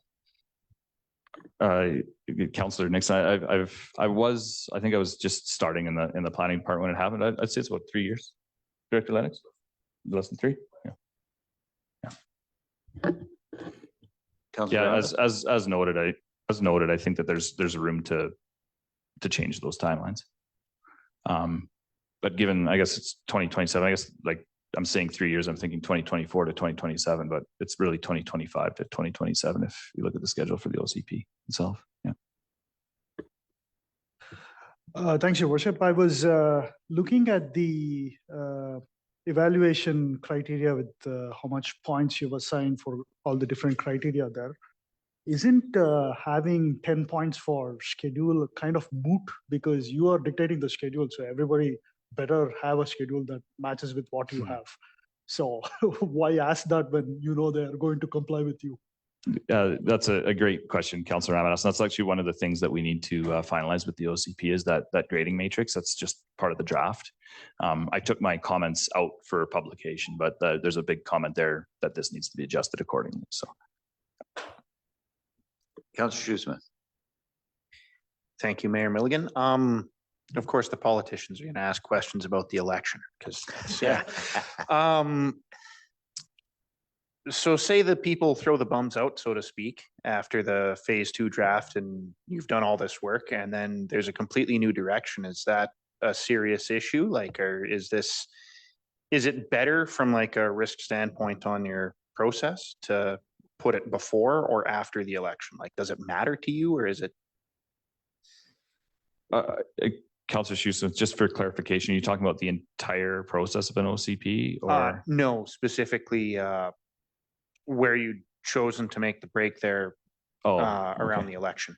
Yeah, I think that I guess, again, strategically to get it to that sort of second draft stage gets it close to the finish line, whereas first draft stage is maybe not so much. So I think you'd be more likely to see overarching or bigger changes at that first draft stage if the election were to happen there.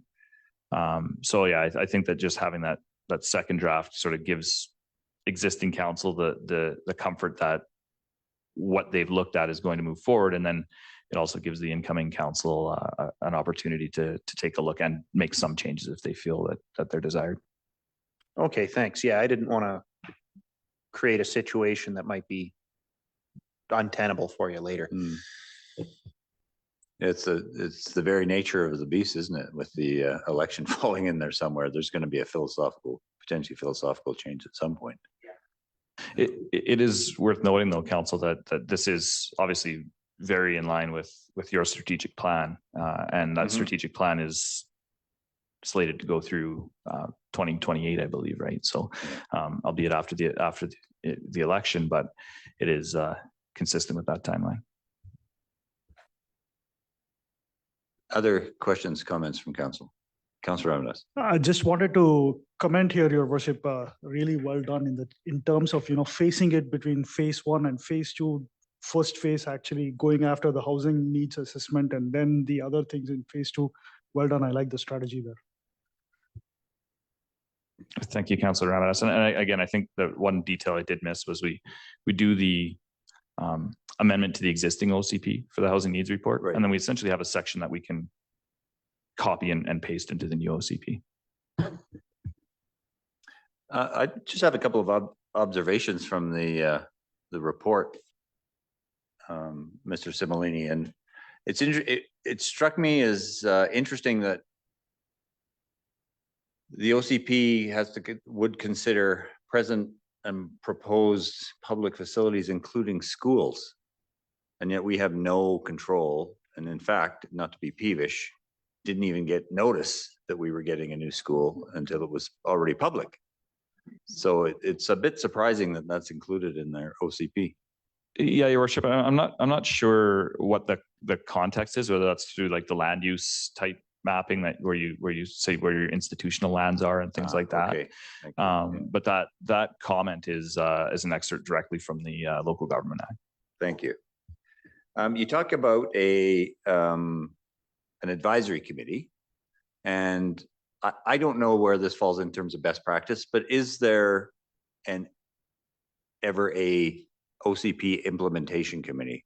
So an advisory committee that then morphs into sort of an oversight, or not oversight, it's maybe too strong, but a consultative body that continues throughout to help staff steward the OCP.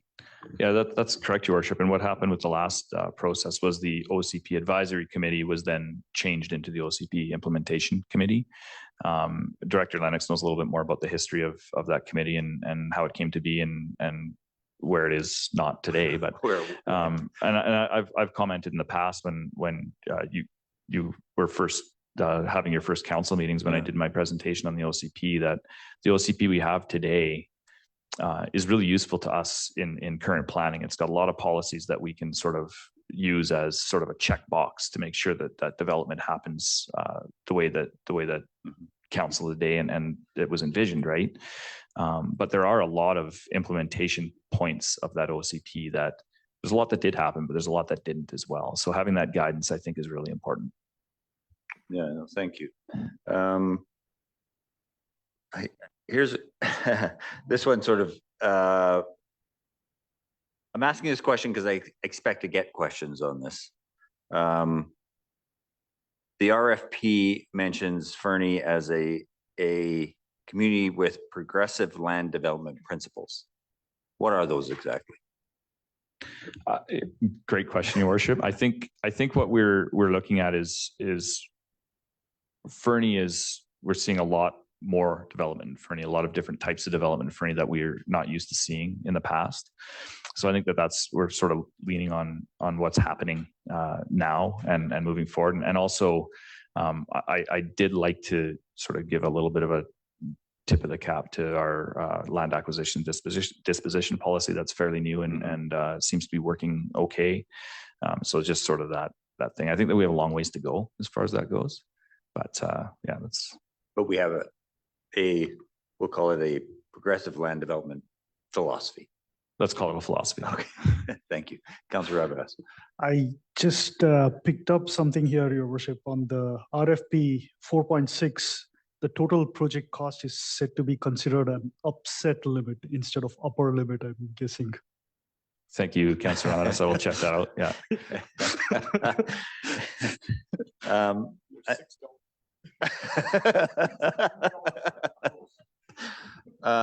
And the only other comment I had, Mr. Simulini, was on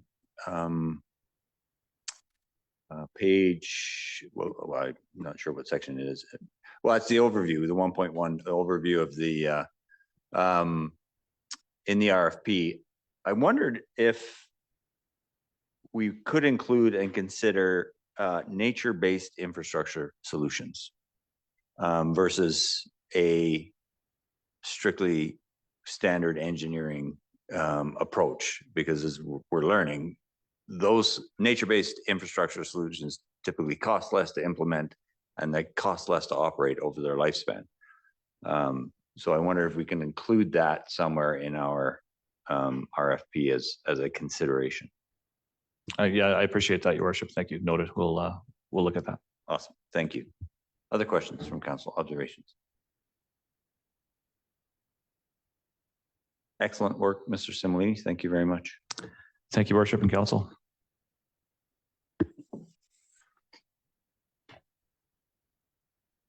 Our next presentation will be remote, I understand, but it's a presentation by Collier's project leaders, and it will be introduced by our CAO, Mr. Bornowski. Thank you, Your Worship. While Ms. Rhodes promotes our presenters from Collier's, I just want to provide a really brief overview They'll be providing a presentation on capital project delivery options. This is especially fitting as we have the major fire hall project conceptual design and budget estimate coming. Now it looks like at the first meeting in September, having just provided our comments back to our consultant on that draft report, and a number of major infrastructure projects of many different types in the coming years. You heard about one today, especially that we'll be going off to look at now with council direction, being the interim community center. James from Colliers had met with me. I've discussed opportunities for presentations like this to try and just develop a stronger common language between staff and council, and just ongoing development and education around capital delivery. With that, I will hand it over to James and his team and ask that they introduce themselves in the presentation and take it from there. Thank you very much. Welcome, James. Thank you, Mayor. Hi, Council. Thank you, CAO. It seems my co-presenters have fallen off today due to other requirements of their families. I'm still pleased to be able to present today and cover about 40 slides. So I'm going to move into a share screen mode here, and bear with me while I get it up for you and move it into presenter mode.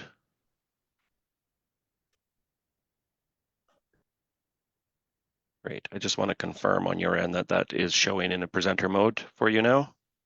It is. Thank you.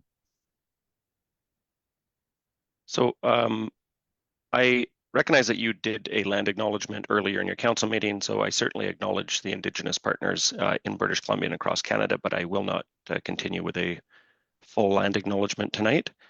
I'm going to go through a slide deck of about 40 slides. This is roughly the agenda.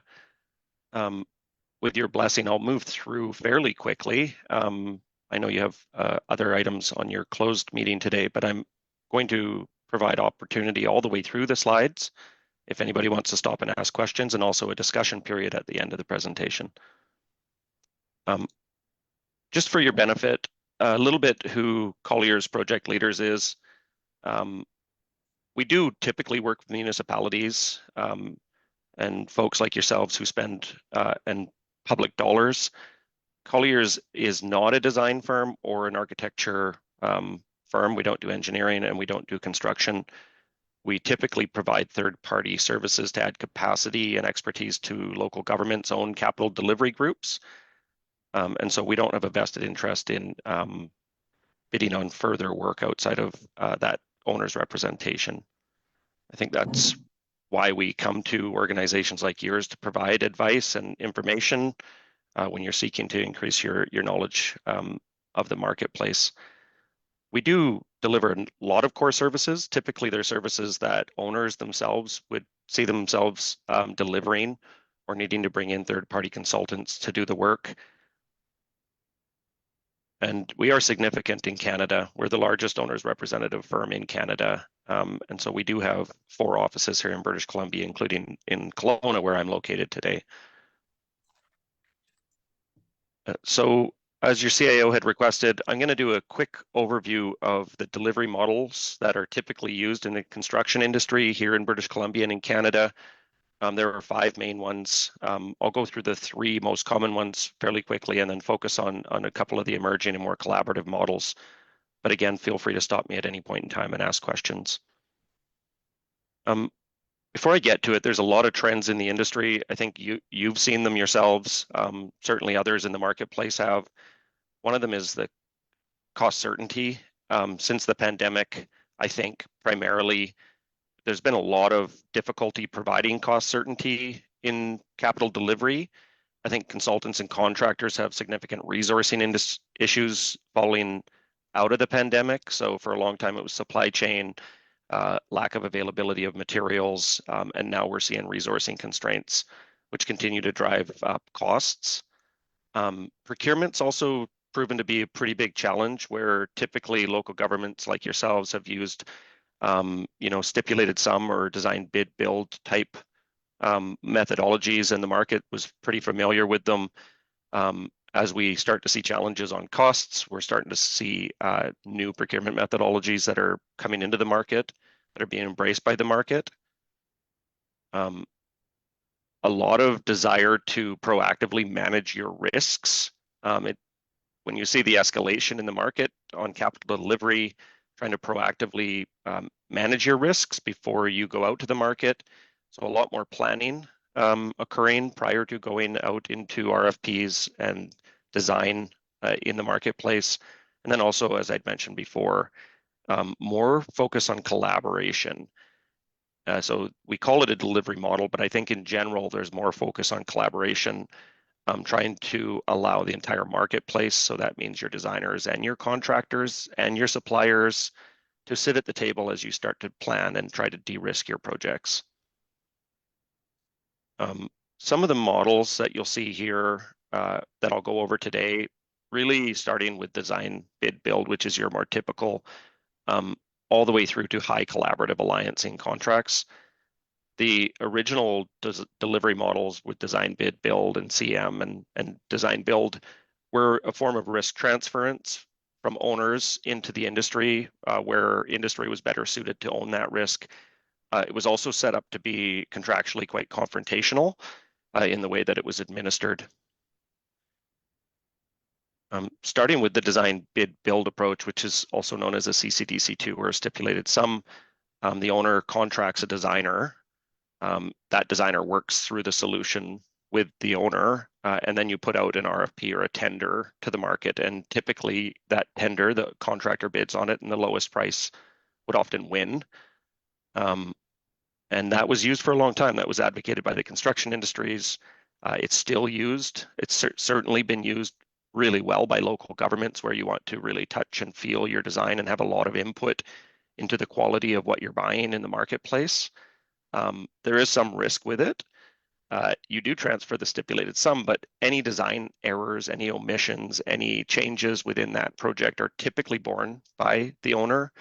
And as we see more constraints and capacity issues with your design services in the marketplace, the risk of change order certainly has gone up, and we're seeing significant challenges delivering projects in this methodology under the desired budgets.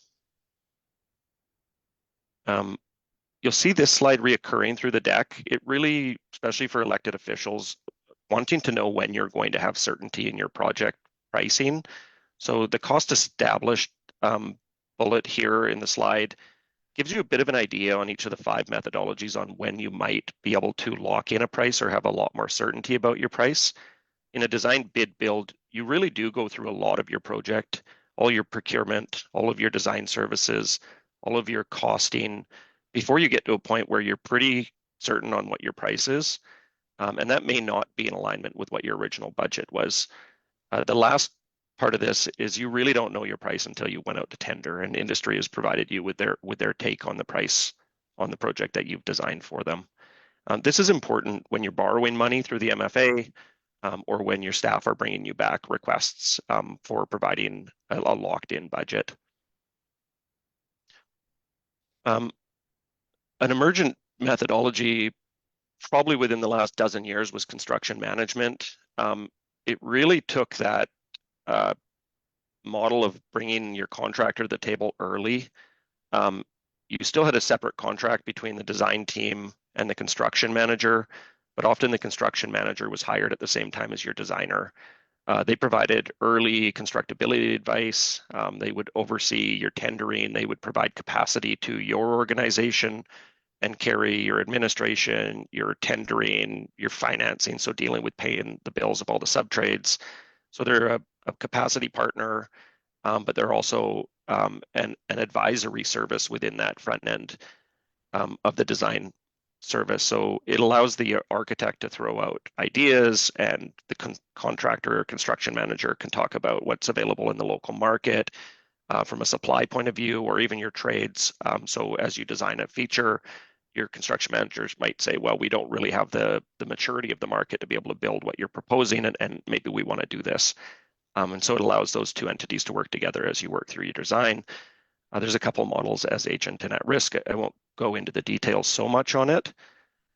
Similar to the design, bid, build, the owner still owns a lot of the risk in any issues or errors with the design after it's gone out to tender and got those trade packages priced for you. Interesting to know about construction management. And one of the riskier aspects of it is typically you use CM when you want to move your project along faster. Often owners tend to bid out portions of their work before their design is fully complete. So you know what your function needs to be and the size of your building. And so maybe you tender out your earthworks prior to the winter season and you start ordering supplies throughout the winter, and then you start, building your wall assembly or your roof. And as you're doing that, you're designing the interior finishes and fit out of your project. The challenge with it is you're tendering out certain aspects of the project, you don't really know what the budget on the back end of your project is. And so CM, in an environment where cost certainty is difficult and getting trades and supplies to a site, we're finding that it's very difficult to control the budget. So you might get 3/4 of the way through your project and realize that you're trending over budget and you don't have a lot of room to maneuver because you've already sort of set your project in motion. Some people use CM methodology, complete the design completely, and then tender it as a full package as well to mitigate that risk. So this is another approach. And I show the cost established point here. Often is you're pretty much through your design, similar to a design bid build, before you understand what the full price of your project is.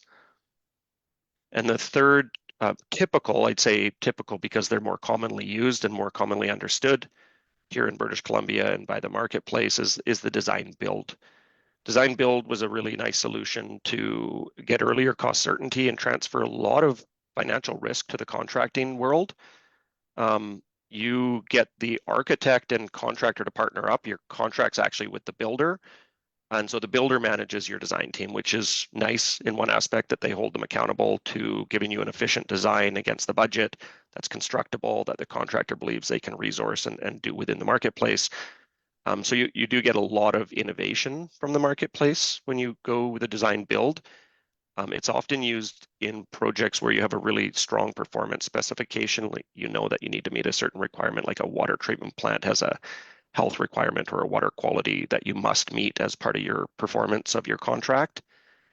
It's not typically used where you need to design, a community center or an art gallery where you really want to control your finishes and your functionality and the items within your building. Interesting that the marketplace is not a huge fan of design build these days because of the extreme risk transfer. What you typically do is you hire a design bridging consultant to develop your owner statement of requirements, your performance specifications, sort of what you want to get out of the project, and then you take that out to the marketplace and see who can build it for your budget. And they, through that process, do their own design effectively that meets your solution for the budget that you've asked. But sometimes you lose some of the quality, sometimes you lose some of the control of your budget.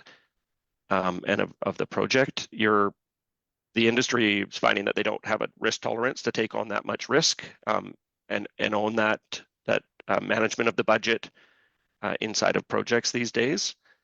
And so, we're not seeing it as a typical solution out in the marketplace right now. From a cost point of view, you do get your cost established quite early. Typically well before you've done your design, because you often set your performance and your budget and you ask industry to design you something that meets that criteria. So again, if you had a project that really had a tight budget and you knew the performance requirements of it, you could ask industry to come to the table with you through a design build methodology and solve your design problem or your design solution to meet the other requirements for you. Sorry, James. Yeah, go ahead. Yeah, if you can flip back to that last slide. So has this waned in popularity, so to speak, given all the uncertainties in the marketplace? Was it popular at some juncture and now it's too much risk for the contractor and therefore they're not willing to take it on? Yeah, so when we do market sounding to try and understand what the market wants to, what kind of contract or what kind of risks they're willing to take, because it's such an extreme transfer of the budget to deliver, we are finding that industry is not super receptive to taking on any kind of fixed price contract, if they don't have a say in the design solution earlier on. So construction management still seems to be an appetite where the builders are willing to work at the table to solve problems and de-risk it before they lock into prices. Design build doesn't allow them a lot of consultation, understanding what the function of the building or what the quality or what the output of the building is going to be. They own an architectural component to design the building to meet some of that. But if they haven't had a say in the front end, they have very little chance of de-risking the project through to the construction side of it. And so, yes, your answer is we are seeing typically that design build on institutional quality projects, so typical municipal projects, isn't a favored methodology currently. Thank you. One of the reasons, and I'll show the next slide, one of the reasons we did like it as a solution from a methodology was that you really do establish your costs early. So again, for a municipality and a council, want to lock in a budget, you do see that your price tends to stay. I mean, if there's change orders in design build, they're typically significant. The design builder has the ability to ask for greater changes, we find, than some of the other approaches. But typically, if you've done a strong owner statement of requirements, if you've solved your solutions in the planning process and the builder chooses to take it on, they do tend to be successful in delivering projects, within that budget parameter through this approach. So large institutions, some of the colleges, universities, certainly water treatment plants, other sort of well-defined quality parameter type projects did use design build for a lot of years quite successfully. But I would say the same for all of the approaches. Design bid build also worked really well for a long time in the marketplace and solved the problem of large project capital delivery. Councillor Ramirez? Thank you, Worship. I just have a question. Would you put the fire hall in the category of a well-defined plan that potentially could be a good candidate for DB here? So yes, fire halls are often have clear requirements, and they're often well, like functionality. They're pretty well understood from what your fire department needs, the size of the trucks, the exhausting, the power, the drainage, your decontamination for your firefighters, if you're going to have living quarters or staffing quarters. So I would say in that regard, you're not trying to build an art gallery or something like that. You have a pretty well-defined requirement. It's a functional need typically in a fire hall. So in the past, it would have been a solution that you would have considered. Again, there's other factors you'd look at: risk tolerance, schedule, other things, whether your marketplace is capable of delivering. But from my opinion and what I've seen in the market, a fire hall would be a good candidate for a design build project, yes. The other solutions also have delivered many successful fire hall projects. I'll caveat with. I think one of the nice things again about design build is it does lock in your pricing quite early, and you do stop asking for things or face significant change orders. And so there's something nice about locking in what you want and what you need and letting industry kind of help you understand, the type of product that they're going to use to deliver it. Yeah, sorry, James, because I can imagine, to Councillor Ramadas's question, that there wouldn't be a suite of potentially aesthetic changes that would happen in a fire hall. It would be pretty much entirely, well, there would be some aesthetic changes or some aesthetic requirements, but it would be almost entirely functional. It would be, and less like a recreation center, which you've been talking about earlier. There's quite a few less stakeholders in a fire hall, less end users. Same with an institutional building that you're on a campus where you've got multiple different programs being, resourced out of it. So from there, you also can control your scope quite well. In a fire hall, from an institutional point of view, a lot of your other public institutional projects require quite a much larger stakeholder group to feed into the functionality and the end user requirements, and design build doesn't allow typically for as much end user engagement and functionality reviews from the community. So again, that's one of the considerations when you're thinking about your methodology is how much do you need to consult? What type of end user needs to be at the table? How much of that early planning do you need your architect at the table really to help you solve that problem? And so design build again would be used for areas where you have probably lower consultation needs into your community or into your end users. It's a really good dialogue, and I do thank you for not making this a one-sided presentation tonight. I do want to be able to share my experiences with these methodologies, so any questions are certainly on the table. What I'll do now is I'll move to the two more common collaborative models. They're quite emerging in Canada, and you've probably heard about them by now, probably have some curiosities about them. These are what, I mean, I showed them earlier, but these really are what we're talking about today is the early sort of three methodologies had less collaboration in the marketplace. As the marketplace asks for more collaboration, but also as owners and occupiers of buildings start to want to be more collaborative about the models, less confrontational, less contractual, if you will, to some degree. We are seeing design build as a platform for adding on financing, design build adding on financing and maintenance, design build adding on finance, maintain, operate. And certainly municipalities are looking at some of these models when you're thinking about a water treatment plant again, and maybe you don't have the capacity in your local market to hire and staff and resource ongoing operations and maintenance of a technical facility. Local governments are looking at some of these other solutions to bring operators and partners into these construction projects early on. I'm not going to talk too much about some of the additional design build type of methodologies.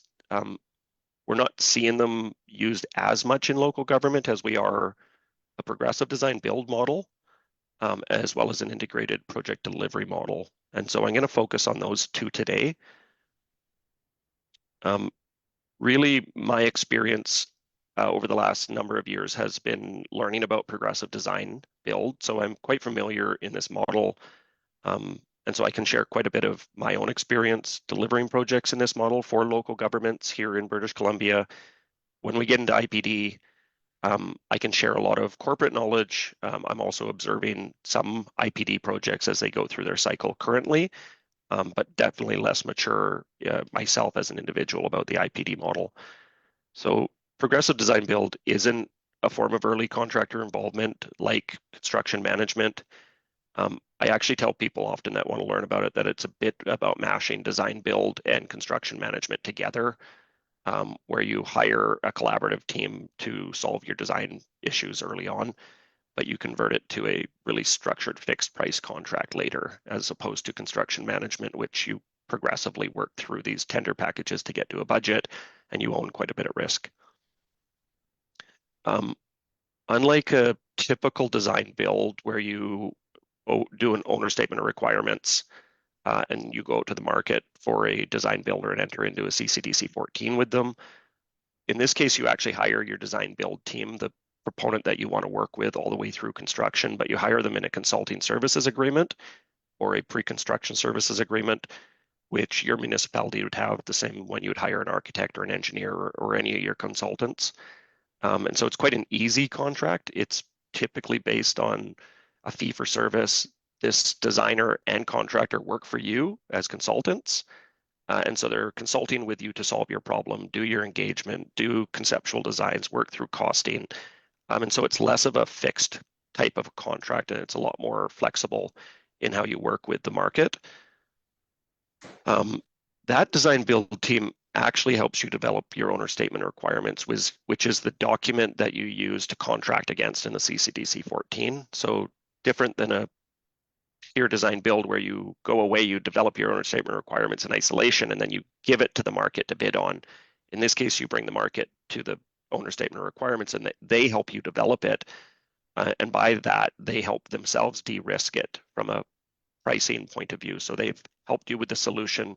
They understand the project. They helped you design it. They've come up with their building mechanisms and the trades that are going to work on it. And so they have a lot of certainty by the time you contract a price, a fixed price, to the CCDC 14 with them, that they've had enough input and de-risking that they typically are willing to bid on it. You can, like a construction management approach, you can peel off and award pre-work similar to pre-servicing or civil work, or you need to hit an envelope or a time frame prior to winter setting in, or maybe you need to spend some grant money or something. So it's quite flexible in that you can prioritize some aspects of the design and get them out the door. Selkirk College, for example, we did that with their modular student housing, where they needed to get their modular into the production pipeline to secure that construction window prior to solving the rest of their design issues, for example. And then ultimately it's delivered as a CCDC 14 through a fixed price or a guaranteed maximum price contract, which is really nice for local government that you do have that fixed price solution. Another nice part for the municipality is there's certainly a lot less effort on procurement.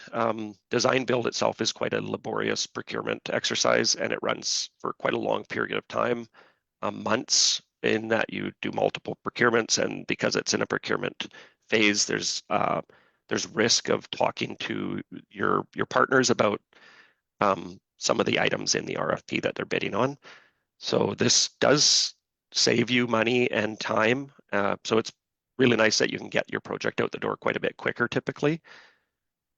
And it's also not constrained to the lowest bidder. You're typically hiring, because it's a consulting services agreement and you're trying to get services rather than just work, you're evaluating your team a lot on the way that they show up as a collaborator with their ability to design and construct.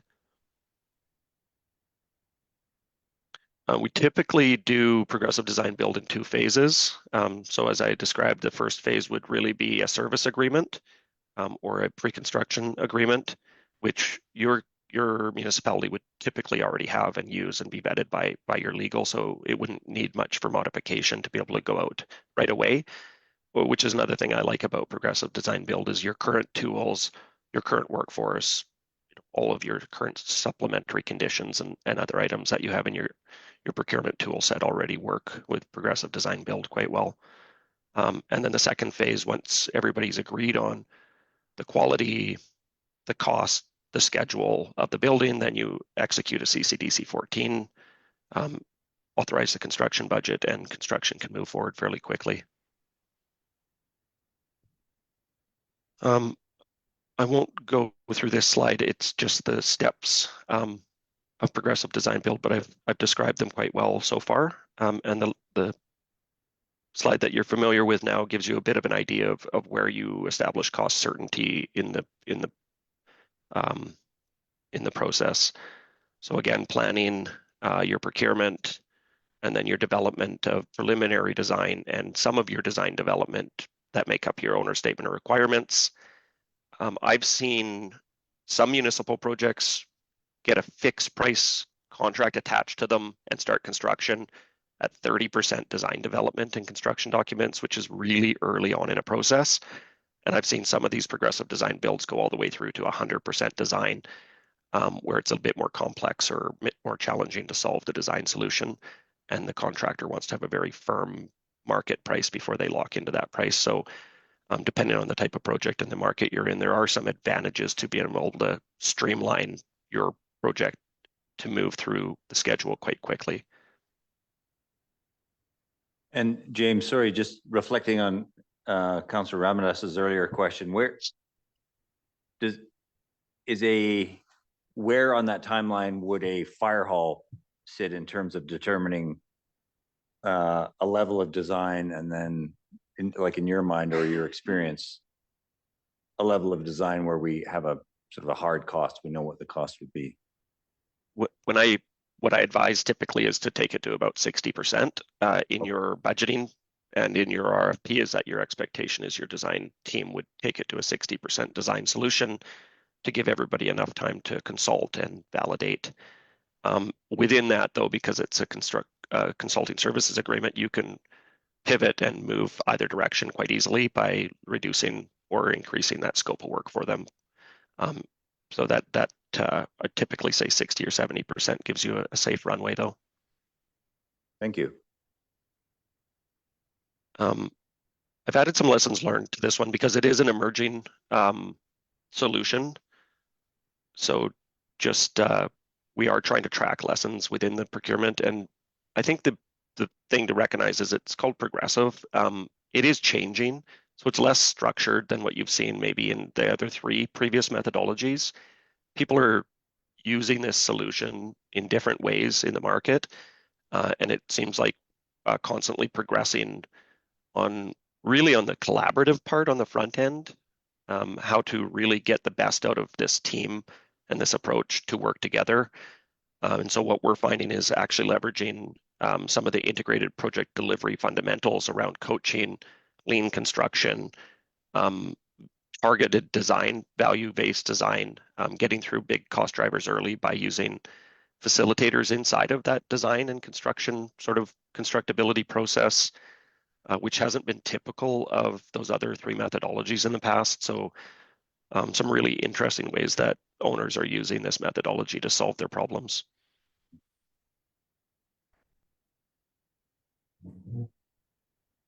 Are there any other questions on progressive design build that you want to get off now, or you can also hold them for the end of the presentation, which is only in another 9 slides.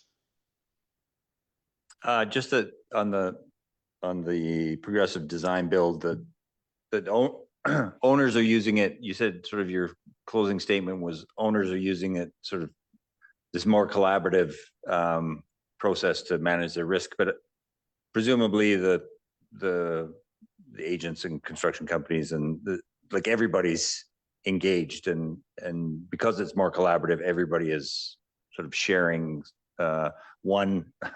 Maybe this language isn't correct, but sort of a level of enthusiasm for reaching the final point, but everybody's willing to share some of the risk toward the end. It definitely gets, in my personal opinion, and what I've seen is you get stronger buy-in. You're not just sending a design out to the market and getting somebody to bid on it and build it. By inviting the entire industry to the table, they tend to buy into your project, and if you provide good leadership, they will follow. So I've actually seen stronger collaboration carry all the way through the contract by providing strong collaboration and leadership in the front end. And so people buy in, it becomes their project. They've solved the solution, they've come up with the strategy, they've worked as a group to agree on what they're going to do and what they're not going to do. So I would say, yeah, there is some excitement at the table with this solution. So I think your term is actually appropriate. Thank you. And sorry, I apologize, but just before we leave that thinking, it strikes me there's got to be a level of maturity in an organization to advance a progressive design build. You've sort of touched on it a couple of times about the leadership and collaboration. The organization has to be mature enough or ready to be a full participant in that. And so is there training required to get our internal folks to that level, or how does that work? How do we determine whether organization's ready for one delivery method or another? Yeah, there's definitely an approach to determining the maturity of your capital delivery organization, and so I think that is a valid exercise. I think if you're at a mid-range maturity and you're used to delivering the typical models, and maybe definitely need familiarity with construction management, design, build, I think you can pivot to this model fairly easily. Unlike IPD, which we'll talk about in a bit, and I had alluded to it, you use the same tools. So your staff and your marketplace, these aren't foreign contracts. They aren't necessarily new approaches that they haven't bid on and delivered within before. So there's a bit of a learning curve. Our organization has advised or local governments, but also territorial governments who are pivoting to leverage progressive design build, where those organizations have a pretty mature capital delivery organization already. And with a little bit of coaching and facilitation and some work with procurement around templates, they're being quite successful in delivering this project internal to their organization without needing to go out to a third-party organization like ourselves or others. And so I think, again, to your point, it's about your current staff experience with those models, capacity, and then also a willingness, to think outside the box a little bit. So it's certainly not off the table for any local government in the province of BC, I don't think. Yeah, because it strikes me, even with an organization that has a long history of capital project delivery, if they're used to one methodology, then there is the potential, without some coaching or potentially in your case third-party input, that it would create friction, because there is a project delivery expectation that maybe this, moving to a new model is it maybe creates some anxiety or friction with the delivery. I think on both sides. What we've seen in construction management, for example, is you often hire your construction manager to be an advisor to you. They work with you to solve the problem, and then as you get into construction, they take off their construction manager hat and they put on a typical contracting hat, and they forget that they were ever at the table as an advisor. And so that requires coaching and maturity of a delivery organization as your project manager. So anybody who's dealt with that transition from the consulting to firm contracting, I think is capable of dealing with this same kind of an approach, where you're going from a consulting based agreement into a more of a transferring a risk, where somebody takes it quite a bit more seriously, because their money's now on the line. So again, I think if you have delivered through the other delivery models and you're doing that at a recurring cadence, especially in facilities, which are typically different models than your infrastructure delivery group, they should be able to pivot into this model with a bit of coaching and support. But I think that's not just the delivery organization, that's also your marketplace too.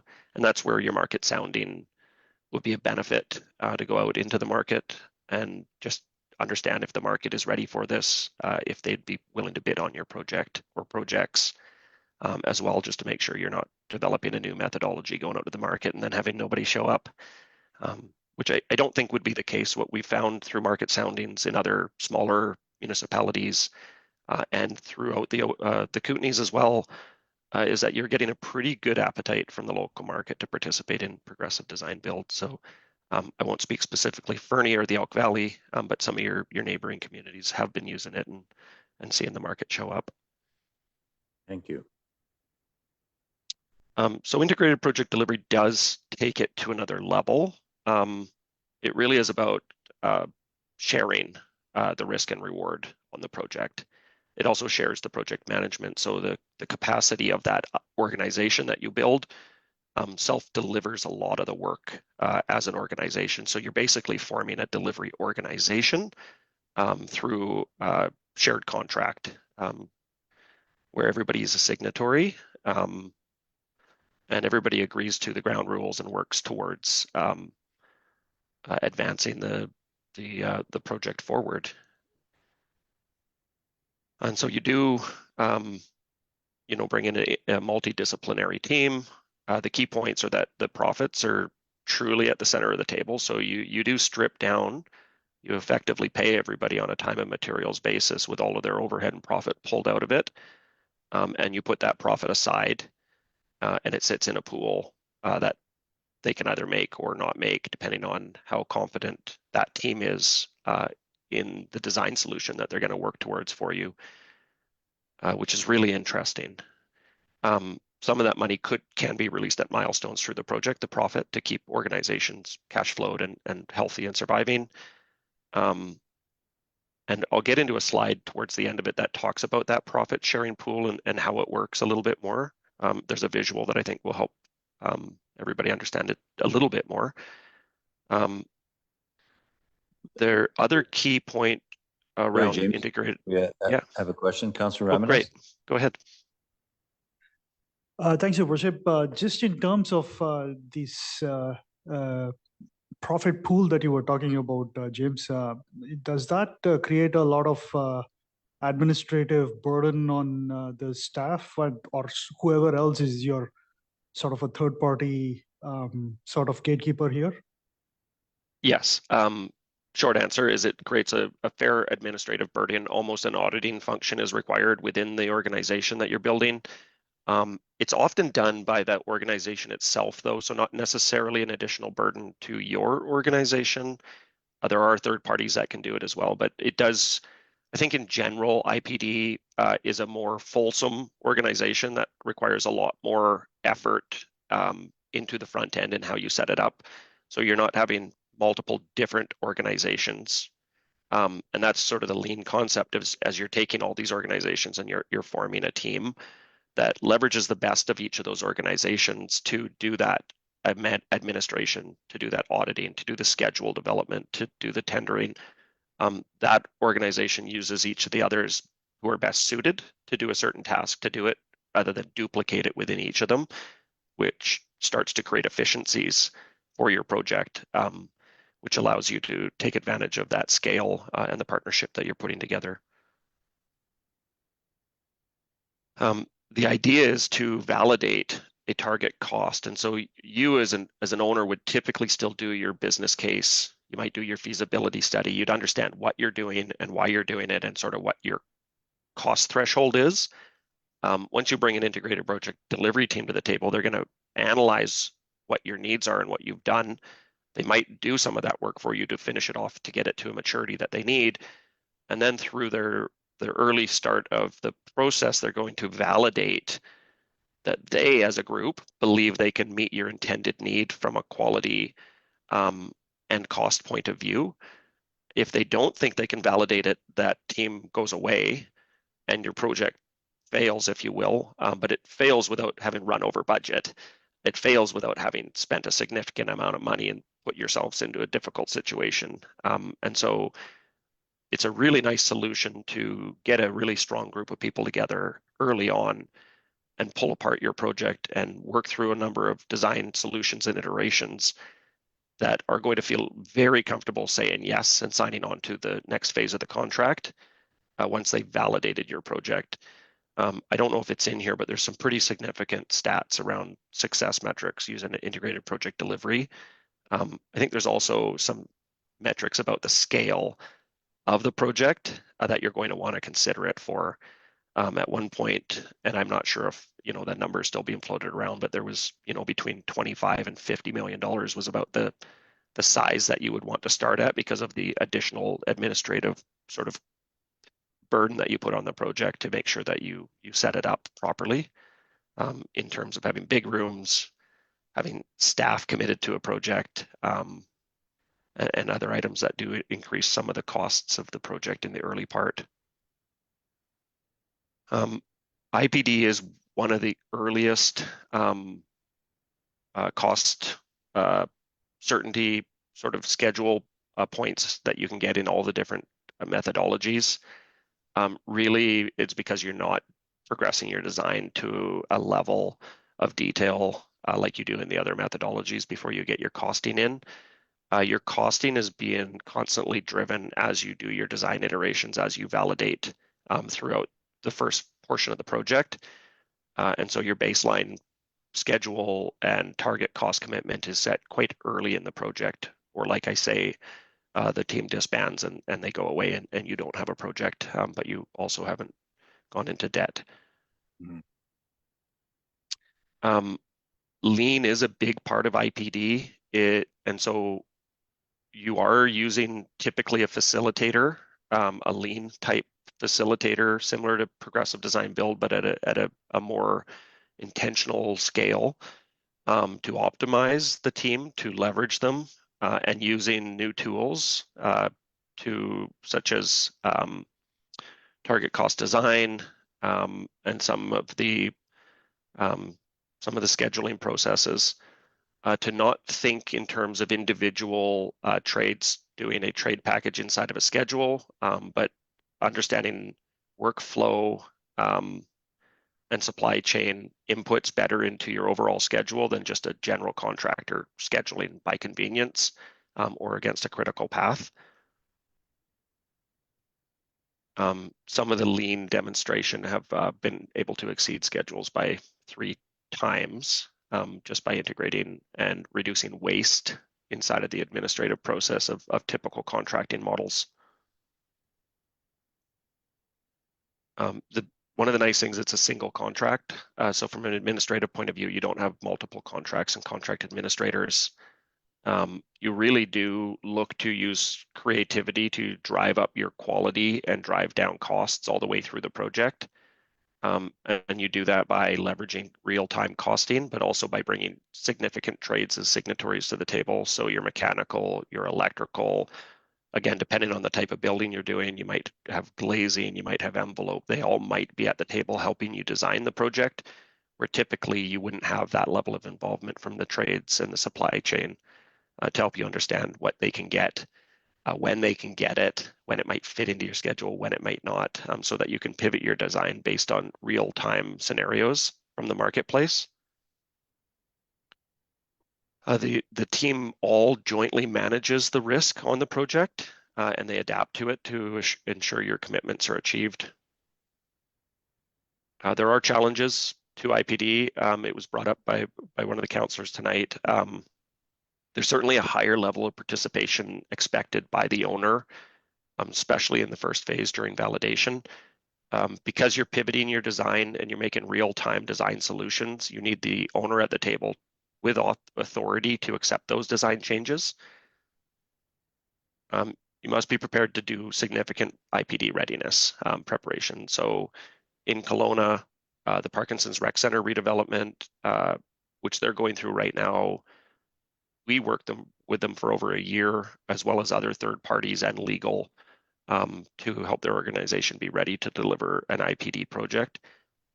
That said, it's also their largest single capital project in the history, probably, of the Okanagan. So it's pretty significant for them to make that investment.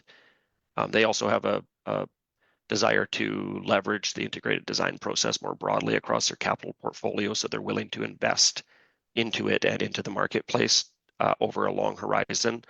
And they also have synergistic partners in Vernon and in Kamloops who are also investing in the integrated project delivery process, so that the trade pool and the contractors are all starting to come along with that methodology. There's a lot of buy-in from the industry that's required, and also by the owner. And I would say that not the entire construction industry hasn't bought in yet. One of the reasons that I've heard is that you do really set your profits aside for quite a while. And so for organizations who are used to turning around contracts fairly quickly and cash flowing in real time, to tie up your workforce with the expectation that they might get paid 3 or 4 years down the road is a pretty big gamble for an organization who maybe not have gone through that process in the past. And like I said, some of that upfront time planning and preparedness for your organization and the team to be ready for it.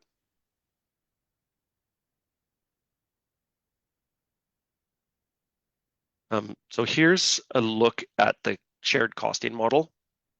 And so the direct reimbursable costs are how the teams get paid. And so what you really do is you set your base cost on that direct cost, as well as your shared contingency. So as that team is working through the design, if they start eating into their contingency, it's a shared contingency. They don't erode their profit. They don't go over budget on the project. If they come under the contingency, that goes back into profit for them, and the owner gets a portion. I believe the owner gets 50% of any contingency savings, and the rest of it is shared between the team. So there's an incentive for the design and construction teams to come in under budget by gaining additional profit from what they had all agreed to in the original contract, which would be their typical overhead and profit from any other contract. And so you can see as you work collaboratively to try and drive up value and drive down costs, there's a shared incentive across the entire workforce for them to do it. And when you talk about the auditing and the financial function, that's where the contract starts to lay out the percentages that each trade or each contractor or each group would get based on the level of effort that they're going to supply and the type of workforce they're supplying into the organization. So to say it's complex, it is, but it's also been proven. The Canadian Construction Documents Organization has released a CCDC 30 now, a standard form contract for progressive design build, but there's also a Hanson Bridget model, which is typically been used for a lot of the delivery models. So there's quite a well-established contract series, training series, and a number of case studies now around IPD in the marketplace that certainly point to it as another good methodology for consideration as you look at your capital program. Okay, I will stop sharing. I believe here. And I'm certainly open for more discussion or questions if anybody wants it. So thank you for that, James. Is it possible to get a copy of your presentation? I have sent a PDF version of it over to your corporate officer. Awesome, thank you. Councillor Audie Kelly. Your Worship, James, did I understand correctly that IPD is used primarily in projects that are in excess of 25 million, or did I misunderstand that? So early on, as we were advising clients around the IPD process, there was a threshold for the scale of investment matching the return on your investment. And you needed enough scale of project to validate the upfront training and costs and time to ready your organization and mature the market for it. I don't know if it's 20 million or 50 million, Councillor, honestly. I think it's just knowing that there's a bit more of a lift and some more planning and time that you'd want to put into the IPD than you might with the other 4 methodologies that we went over today, which are already well known, well understood, and probably easier to launch. Councillor Amadas. Thanks, Your Worship. I might be asking a similar question to how you were going with this. Are we ready for this is my question. Like, how do we get a sense of whether the city of Fernie is ready for integrated the IPD model? Like, is there work to be done to determine whether we are ready or not? Honestly, it starts with leadership at the council level to decide if it's a direction for your organization. And then, yeah, Councillor, there are a number of steps that you can do to understand that before making that decision, to gauge your scale of maturity, to gauge the marketplace, probably to look at your long-term capital portfolio, and are there a number of suitable projects along that path that would make that investment make sense for your organization. So I think there are a number of steps that you could take to do it. I don't think it would be prohibitive on a time scale if you wanted to make that investment of doing it. But there's a number of great municipal partners, including Kamloops, Kelowna, Vernon, who I know are very ready to share. City of Kelowna, for example, has made an offer to a number of local governments to share their lessons learned, their tools, the processes that they've had. So I think if you had the will to do it, you'd find partnership in seeing it through. So there's some steps to take before making that decision, though. Further? Just a follow-up question. Do they have Fire Hall as a case study where they implemented IPD, just to be clear? City of Kelowna, no. I believe they are going out to a bundle of 3 fire halls delivered through an IPD process right now. What stage they're at, I'm not sure. City of Burnaby, I know, has delivered fire halls using an integrated project delivery process. They have a large capital portfolio, and so they've used that process for a number of projects within their portfolio. Councillor Hamilton. Thank you. Appreciate the presentation, Mr. Hay. And my question is still kind of formulating in my mind as I'm speaking, but I guess on the one hand, like Councillor Ramadas asked about kind of our organizational readiness.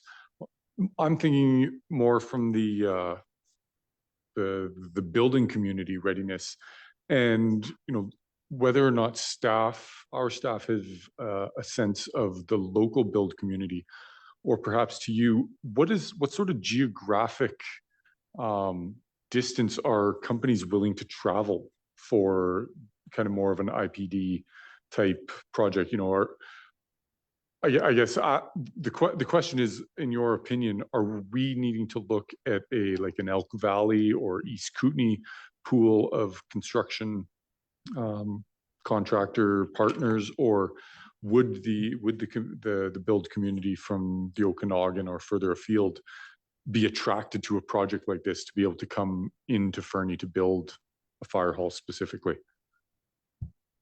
I have no question that you would get interested construction partners in the Elk Valley to go after an IPD fire hall in the municipal space. Certainly the big contractors after COVID, a lot of them have tried to pivot a big chunk of their portfolio into the public realm.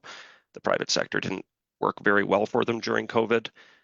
So from a risk management point of view, there's certainly desire to work in the public realm. We know there's going to be future investments in public safety buildings across local governments.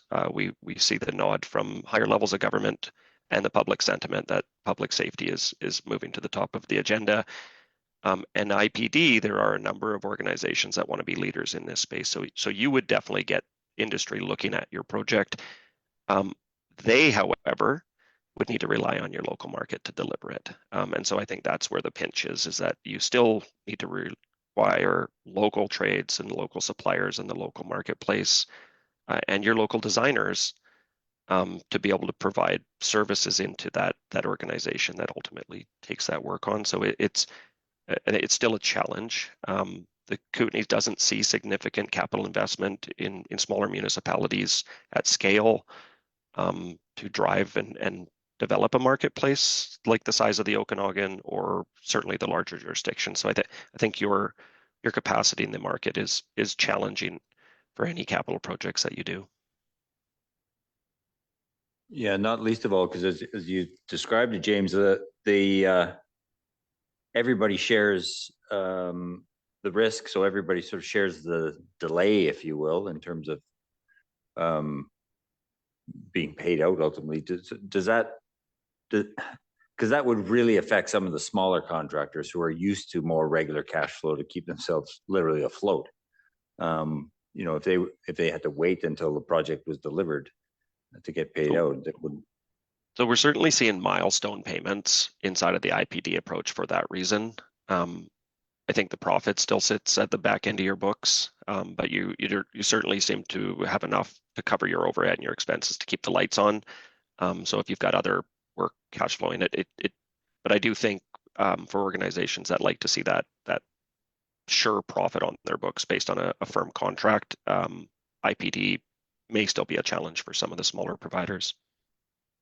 I think even honestly for some of the smaller providers to provide a service to consult inside of a design team is a little bit foreign. They're used to just, getting a work order sent to them and they provide a service or they provide a supply.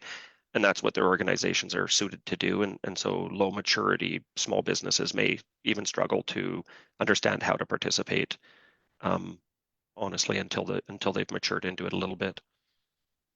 Yeah, I can understand that. Councillor Shoesmith. Thanks, Mayor Milligan. Seems to me the catch would be around the radical transparency required. There should be no issue waiting on your profit if indeed all your costs are covered. And that takes, I think, some stuff on the customers and us as well as on the contractors end. Because from experience, people often arch their eyebrows when they see a bill for screws. But if that's what you spent your money on and you're waiting to get it back out of your overhead for 2 years, it suddenly becomes very fair to send a bill for your screws, as an example. I think it's just a change of mindset would be required. There's definitely a level of transparency. Also include what you pay your staff compared to what your competitors might. It's pretty open book and everybody gets a look at it. So there is some risk in that transparency, I would think, from some players in the marketplace. Yeah, and some discomfort to Councillor Shoesmith's point. Yeah. Councillor Rounds? So it's an important distinction, right? It's not like the contractors are going to be starving. They'll still be covering their costs. The Yes, cash is yeah. still going out. It's just the profit portion which will sit in the back end of the Weights. project. Yeah, that is an important distinction. Yeah. Yeah, that is fair. And I think if there's enough meat, there's an opportunity for a greater reward at the end of it as well. If you run a great organization, if you, some organizations have bought their own equipment rather than leasing them or renting them and then resold them at the end of the project. There are other ways that these organizations become quite innovative to save costs on projects rather than it just being a contract price and this is business as usual. So that whole lean operating system does provide advantage to find significant synergies and cost savings in projects. I think that's where if you have enough scale, those cost savings start to emerge in the project and the players who take that risk get rewarded for it down the road and the owner ultimately ends up with a product that they expected within the cost that they put out to the market. So these are certainly the things to consider. So it's not an easy solution when you're moving from one methodology into a very different methodology. The progressive design build is certainly sometimes called the little cousin to IPD. We are certainly leveraging a lot of processes that come out of IPD, a lot of the good, without changing the contract form. And so that's the progressive part of a progressive design build, is that it's quite flexible in that you get a lot of the advantages without really having to change the whole marketplace overnight. Councillor Audrey Kelly. Thanks, Your Worship. James, I'm sort of hearing, maybe I'm interpreting it wrong. Is it trending more to IPD, but progressive design build was sort of the start of that? Is progressive design build still more widely used? So in my experience, currently progressive design build is being more widely used and adopted more quickly by tier type local governments here in British Columbia. Over the last 5 years, I've probably delivered 15 of them now, including fire halls, RCMP buildings, cultural centers, all sorts of facility type projects, as well as some infrastructure. I think the long-term trend certainly points to integrated project delivery emerging as a significant delivery model in Canada. I'm not sure that it's being adopted by the smaller local governments as quickly as a progressive design build at this point, though. And sorry, it's not an emergence going from progressive design build to IPD. That's not the trend. It's that they are both emerging on their own and they're both very different from each other. I think there's some synergies between them and we're borrowing what we're learning from each of them and applying them and testing them within each of the methodologies because of the flexibility within the methods. But they're not like one has been opening the door for the other one, I don't think at this point. It may emerge that because PDB is used quite a bit, that it does lead organizations down that path towards dipping their toe in the water to a full integrated project delivery. Further? Yes, thanks, Your Worship. So if there's been 15, I think you said, facility type projects, which is obviously our type project, that would give us more maybe examples that we could refer to or leverage. Yeah, there's certainly a number of IPDs. They're documented and there's case studies on them. I don't know the number. I would say it's less than 100 across Canada right now. And the PDBs that I reference are just ones that I've personally been involved in. So I'm sure that there are others being developed and using slightly different variations of the model by other owners and other organizations. In fact, I'm 100% sure some of the organizations I've worked with have done their own PDBs after being introduced to the model for a first time. Thank you. Other questions from council? James, that was really fascinating. Thank you. Really useful presentation. I wonder if you'd once we get a chance to digest it a little bit and look at your presentation, if you'd be open to questions through our CAO, if you can, if Michael can forward them to you, because it's getting a bit late here, and I can imagine there'll be a few questions will percolate to the surface as we consider the information we've received. Yeah, I have no problem with that. I'm also fascinated by it and super interested in seeing how it develops. And also being here as an advocate to help you guys succeed with your next project. So I'll stay in touch with your CAO, and if you want to direct questions through Michael, I'll be able to get back to you with that. Thank you very much. With that, thank you. We will move on to the last item on our agenda this evening before we go in camera, which is under correspondence, the relationship protocol and the requests from Union of BC Municipalities, UBCM, that we support the, in principle, the direction they're taking in terms of their relationship protocol. Any thoughts before we, Councillor Hamilton? No thoughts. I'll just make the motion that we support them. And seconder? Councillor Nixon, any discussion? Councillor Ravenous? I apologize, Your Worship. I don't know what it actually means. I know I read the thing, but I don't know what it actually means. Like I don't have any material, and maybe it was in UBCM last year. I haven't had a chance to look at it. No, I haven't had a chance to dig into it either, except to say that it's a effectively a non-binding relationship agreement between the two parties that really just advances their relationship over time. I don't know that we have any more detail than that. Councillor McIsaac. Thank you, Worship.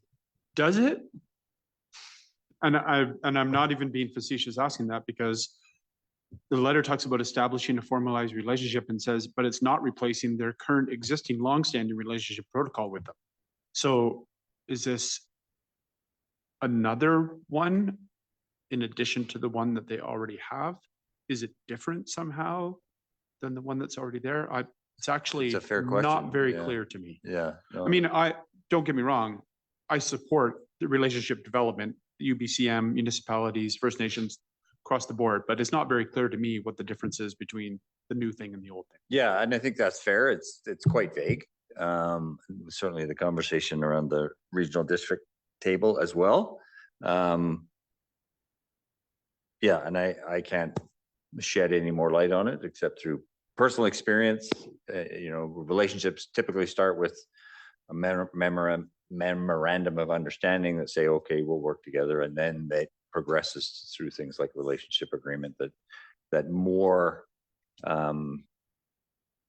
gives a more detailed sort of structure to the relationship, and that's really all the insight I can offer. Yeah, and one almost never replaces the other. They sort of all stack on one another. Mr. Boranowski. Thank you, Your Worship. It's a really good question and dialogue. My understanding is the current protocol and cooperation communication is with the First Nations Summit, and that this is specifically advancing a protocol with the First Nations Leadership Council. And so they are complementary, but with different groupings, one with the First Nations Summit and one with the First Nations Leadership Council. Which is a larger, more inclusive organization from an Indigenous perspective, as I read the letter. Yeah. Further discussion? Do you want to read the recommendation? Do you mind? That the City of Fernie support the UBCM initiative to draft a relationship protocol with the First Nations Leadership Council. I'm sorry, did we have a seconder? Okay. It is getting late. All those in favor? That is unanimous. Thank you.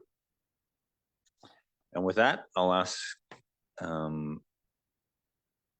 Ms. Daniel to read the resolution for 9.1, resolution to close. That the meeting be closed to the public pursuant to section 91C and 91D of the Community Charter, as the subject matters being considered at this time relate to labor relations or other employee relations, as well as the security of the property of the municipality. Moved by Councillor Hamilton, seconded by Councillor McIsaac. Any discussion? All in favor?